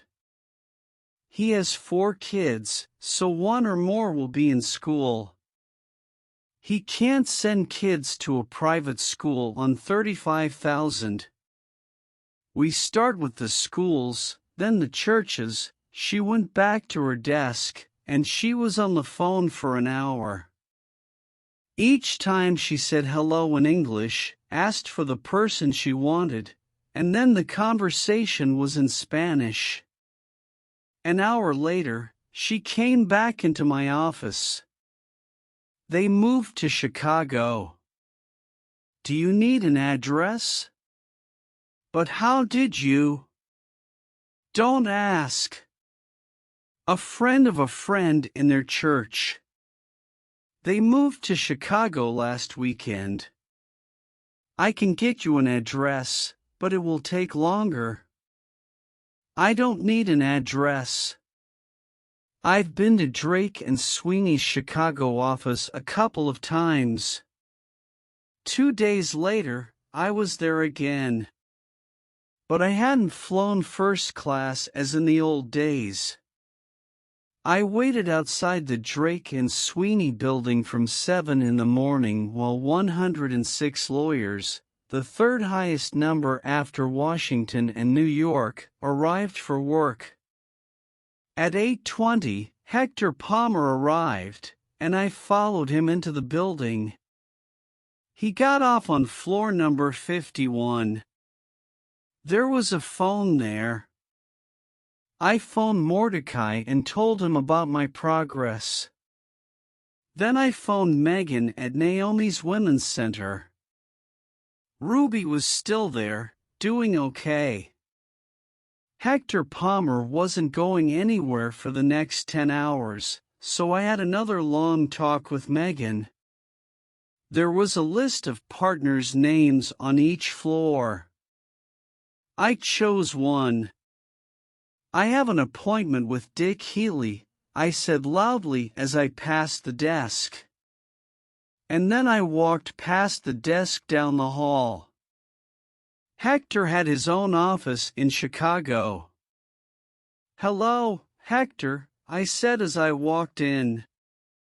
So, how's Chicago? What? What are you doing here? I sat on Hector's desk. There's going to be a lawsuit, Hector, I said, against Drake and Sweeney. You can't hide from that. I didn't feel as confident as I tried to sound. And who's starting this lawsuit? Lonte, Burton's grandmother, and later, the other people who were evicted when we find them. Hector just looked at me. You remember Lonte, don't you, Hector? She was the young mother who fought with the policeman when you were evicting everyone. You felt bad about it because you knew she was a tenant. So you wrote that in a note dated January 27th, and you put that in the file. But Brayden Chance took your note out again. That's why I'm here, Hector. I want a copy of that note. Why would I have a copy? Because you're smart, Hector. You knew that Drake and Sweeney's evictions were illegal. You knew how important your note was. Maybe you even guessed Brayden Chance would remove it. Hector thought about that. I guessed he wouldn't be happy hiding in Chicago. The evictions were wrong, and he knew it. He had tried to help me once before. Meet me at 12 in front of the building, he said. He was there on time. I have 4 children, please protect me, he said as he gave me an envelope. I thanked him, got a taxi, and opened the envelope. The note was dated January 27th. It said that the tenants were paying $100 a month rent on the 15th of every month to a man called Johnny. There was even a copy of a receipt signed by Johnny, saying that he had received $100 rent from Lonte Burton on January 15th. It couldn't be any clearer. They were tenants. The eviction was illegal. At Chicago O'Hare Airport, I faxed copies of the note and the receipt to Mordecai. Then I caught the next plane back to Washington. A taxi from the airport took me back to 14th Street, where Mordecai and Sophia weren't looking as happy as I had expected. Lieutenant Gasco was in the office waiting for me. As he took me out to the police car, Sophia was phoning fast and talking fast, first in English, then in Spanish. But she and Mordecai couldn't stop Lieutenant Gasco from taking me to Central Police Station, like any other criminal. Drake and Sweeney said I had taken their file, and that was theft. Chapter 11, Megan. Her eyes held mine for a second, and I thought, no wedding ring on her finger. It was Friday afternoon. I knew Mordecai could get me out on bail, but some very bad things could happen to a good-looking white boy in prison over the weekend. In the police car to Central, I tried to think about all the great people who had spent some time in prison, like Martin Luther King. But then I thought of my parents. Their son in prison would be the end of their world. My friends already thought I had ruined my life. I didn't know what Claire would think, especially now that she had a new man. At Central, Gaskell led me like a lost dog. They took everything I had in my pockets, and I signed for it. Then my photograph and fingerprints were taken. There were police everywhere, but only one other white face, a man who was very drunk. We were walking to the cells. I was scared. "Can I get bail?" I asked. "I think your lawyer's working on it," Gasco said. The cell door closed behind me. There were 5 other prisoners in the cell with me, all black, all much younger than me. I sat on the floor in the cell opposite. I could see the drunk white guy and hear him shouting.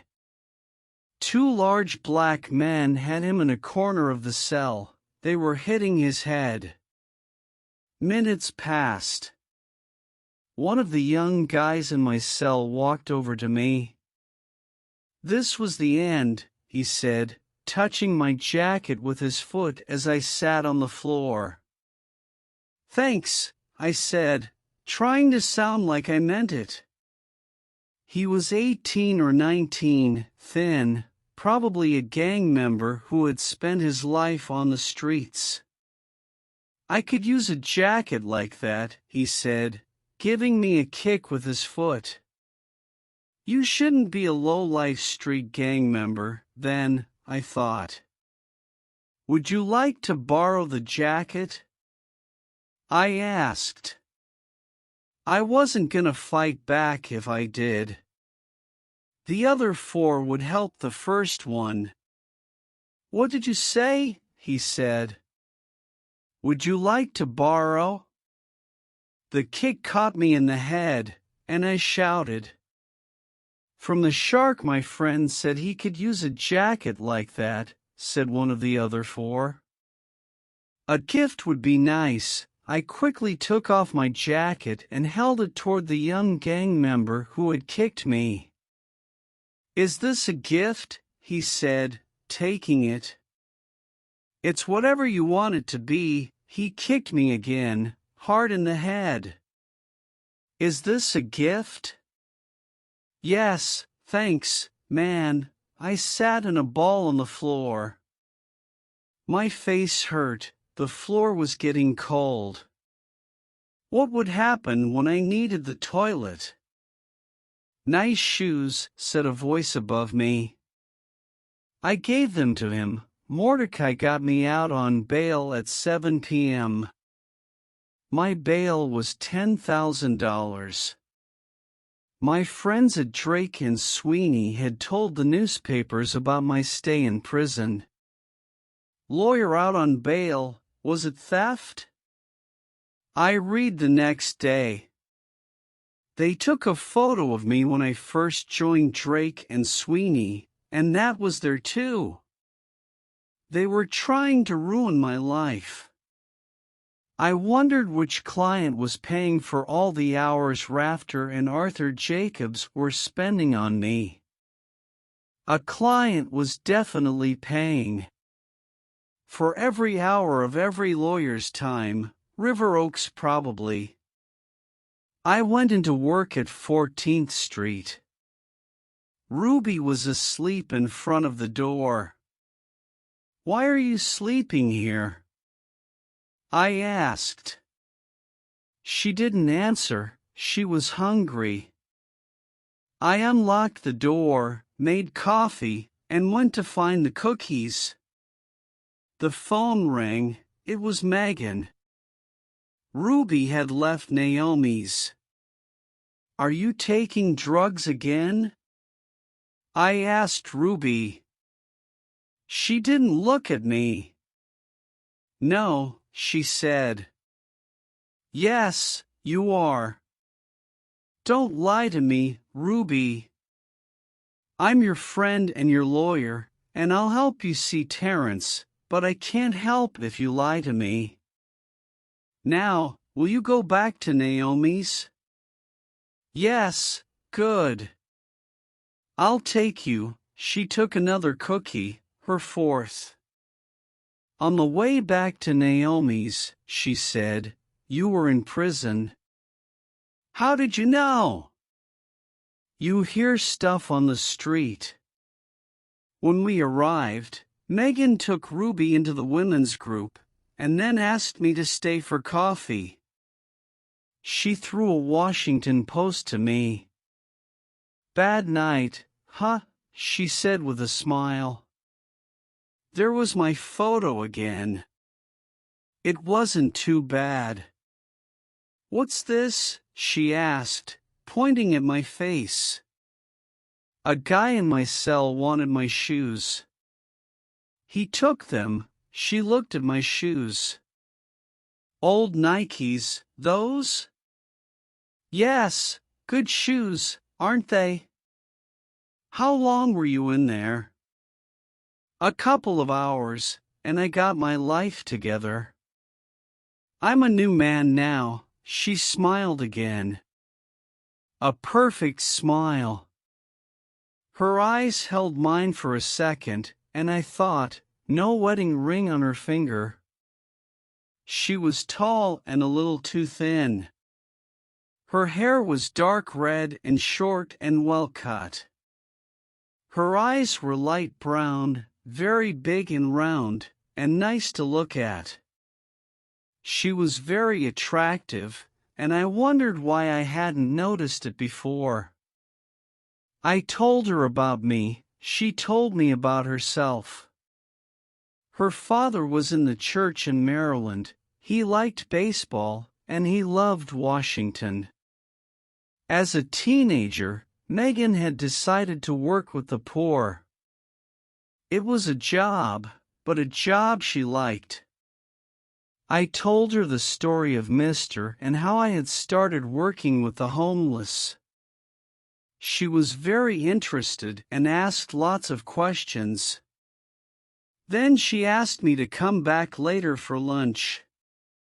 If the sun was shining, we could eat outside. I liked that. I thought it was romantic. You can find love anywhere, even in a shelter for homeless women. Chapter 12, The Washington Post. The photograph said it all. Because of Drake and Sweeney, these poor people were dead. The file was thick. Rafter had worked very hard.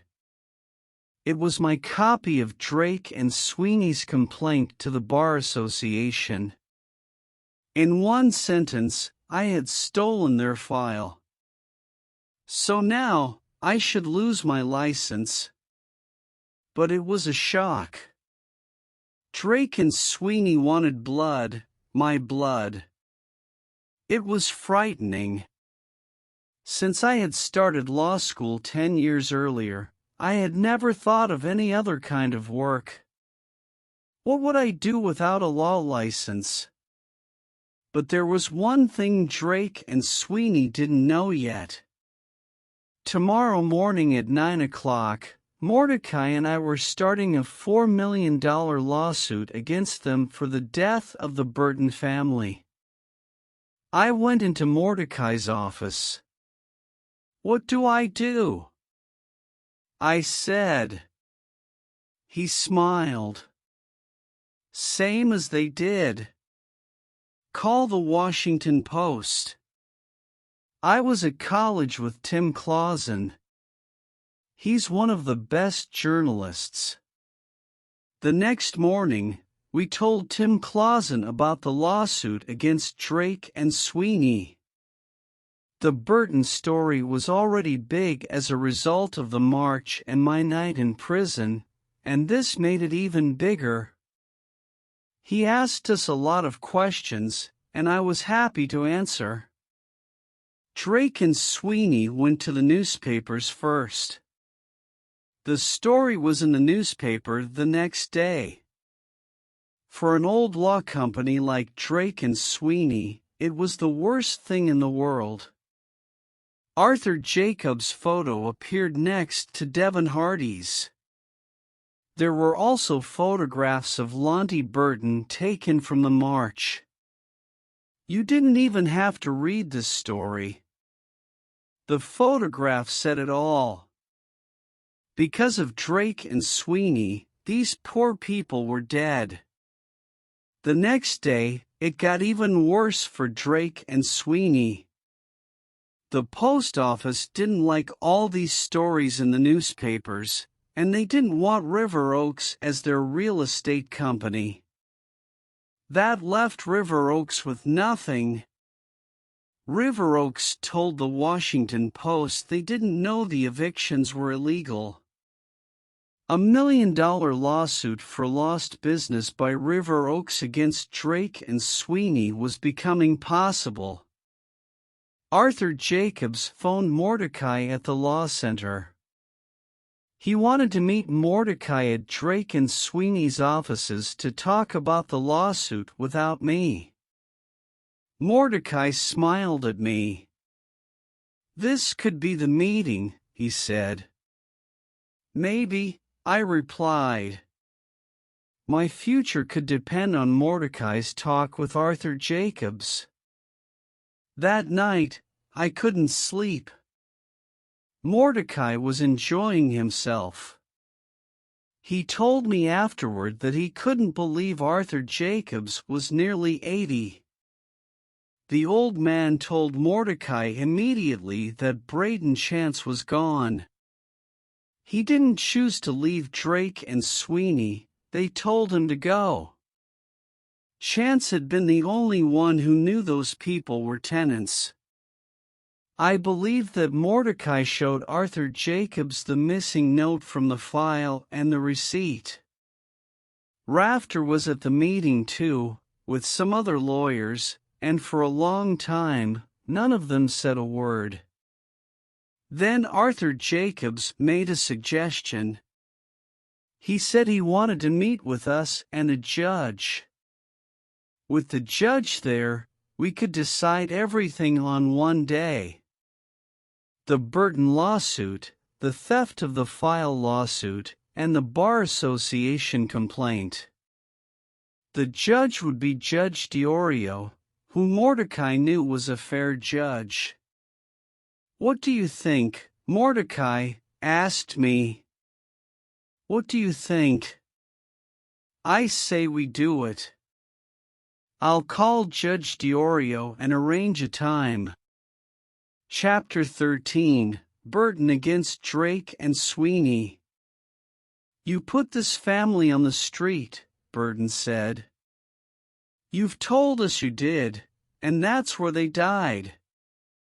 We were in Judge Diorio's room, but this wasn't a court.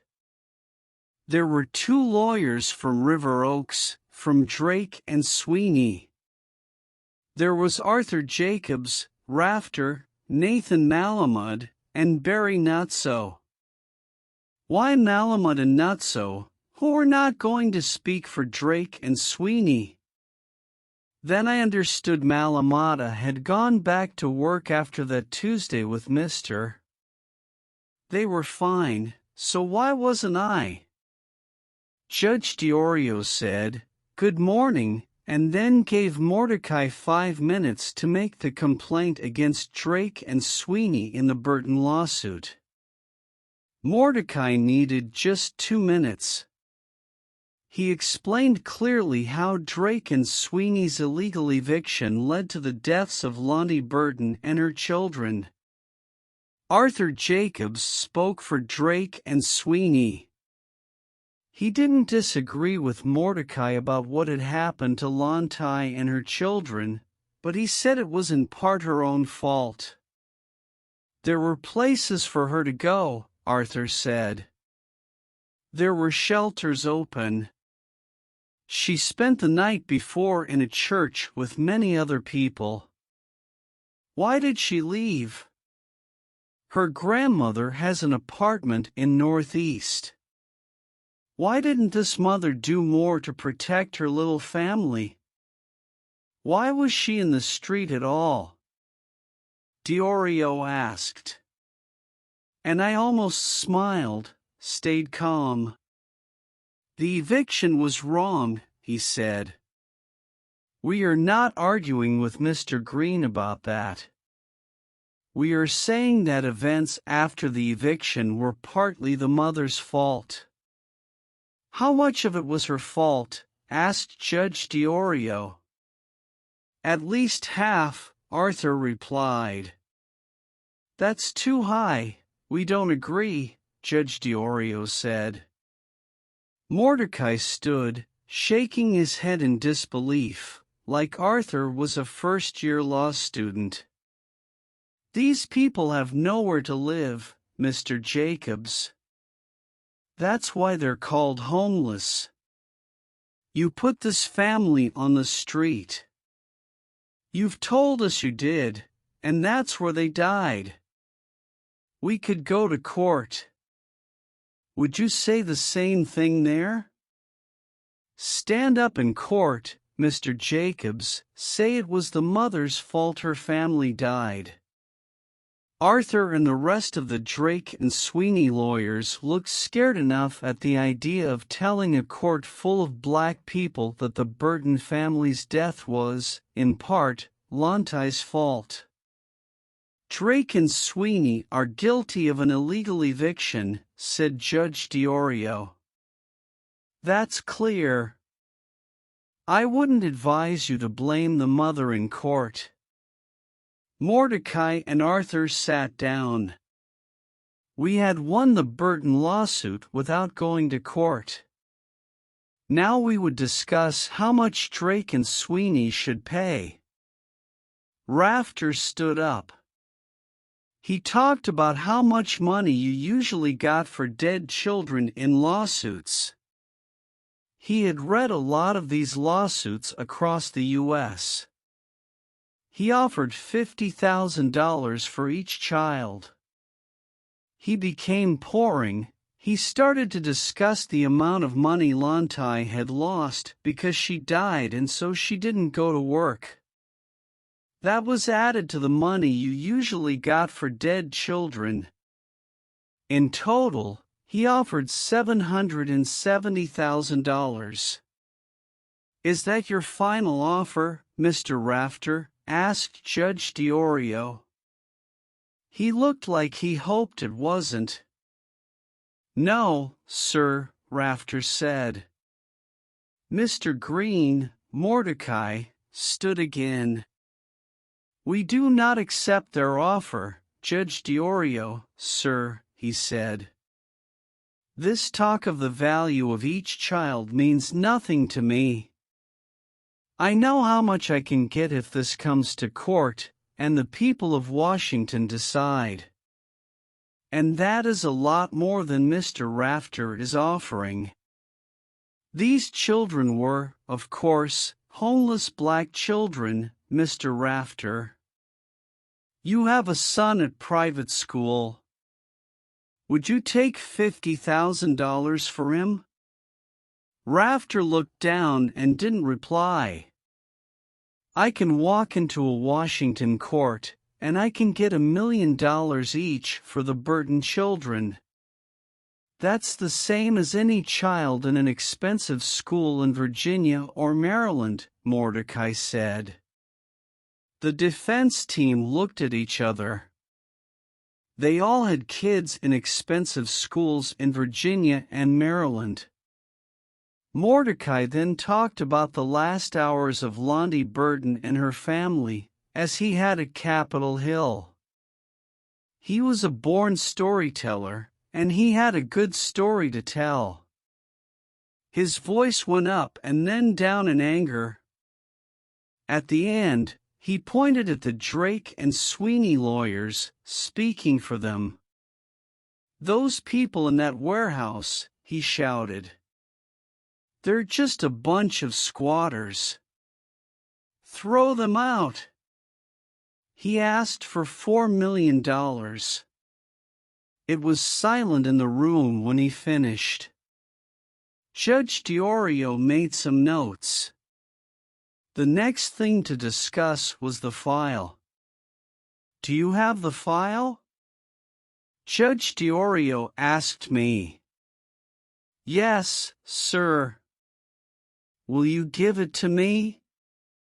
"Yes, sir." Mordecai gave Judge DiOrio the file, and we all sat and watched for 10 minutes while the judge read it. When he had finished, he said, "The file has been returned, Mr. Jacobs. There was a criminal lawsuit about its theft. What do you want to do now? If we can agree on the Burton lawsuit, we will stop the criminal lawsuit against Mr. Brock for theft of the file," Mr. Brock said. "Is that acceptable to you?" asked Judge DiOrio. Yes, sir, it is." Next, we have the complaint to the Bar Association by Drake and Sweeney against Michael Brock, Mr. Jacobs. Arthur stood up again. He talked about why it was wrong for a lawyer to steal a file from his own company. He didn't seem to be enjoying it, and he didn't take too long about it. But I had been one of them, and then I had damaged them. They wouldn't forgive me for that. The complaint to the Bar Association wouldn't be stopped. "I wasn't a criminal," Arthur said. "So they would stop the theft lawsuit. But I was a lawyer, and a good one. And so, the complaint should go to the Bar Association." The lawyers from River Oaks didn't speak, but it was clear they agreed. It was, of course, their client's file I had taken. And Arthur spoke so well that, actually, I agreed with them too. "Mr. Brock," said Judge DiOrio, "do you have anything to say?" I hadn't prepared anything, but I wasn't afraid to say what I felt. I looked Arthur in the eyes and said, "Mr. Jacobs, I have always had a very high opinion of you, and I still do. I was wrong to take the file, and I am sorry I did it. I was looking for information, and I was going to put the file back. But all that is no excuse. I apologize to you, to Drake and Sweeney, and to your client, River Oaks." Mordecai told me afterwards that he knew immediately Drake and Sweeney would agree to his next suggestion. The anger had gone out of the situation. Mordecai suggested $25,000 each to all the people evicted by Drake and Sweeney when we could find them. He suggested $3 million for the Burton lawsuit, paid at $300,000 a year. And after a lot of talk, we agreed that I would lose my license for 9 months only. Chapter 14, A New Life. I'm thinking about my new life, I said, and we both smiled.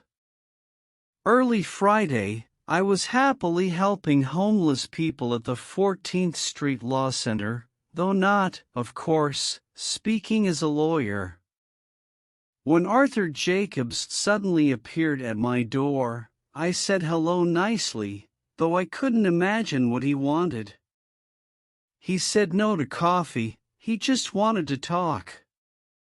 Arthur said that the last few weeks had been the most difficult of his 56 years as a lawyer. Drake and Sweeney were okay again now, but he still couldn't sleep. He felt guilty about the deaths of the Burton family, and he would never forget it. And he was tired of chasing money. I was too surprised to say much, so I just listened.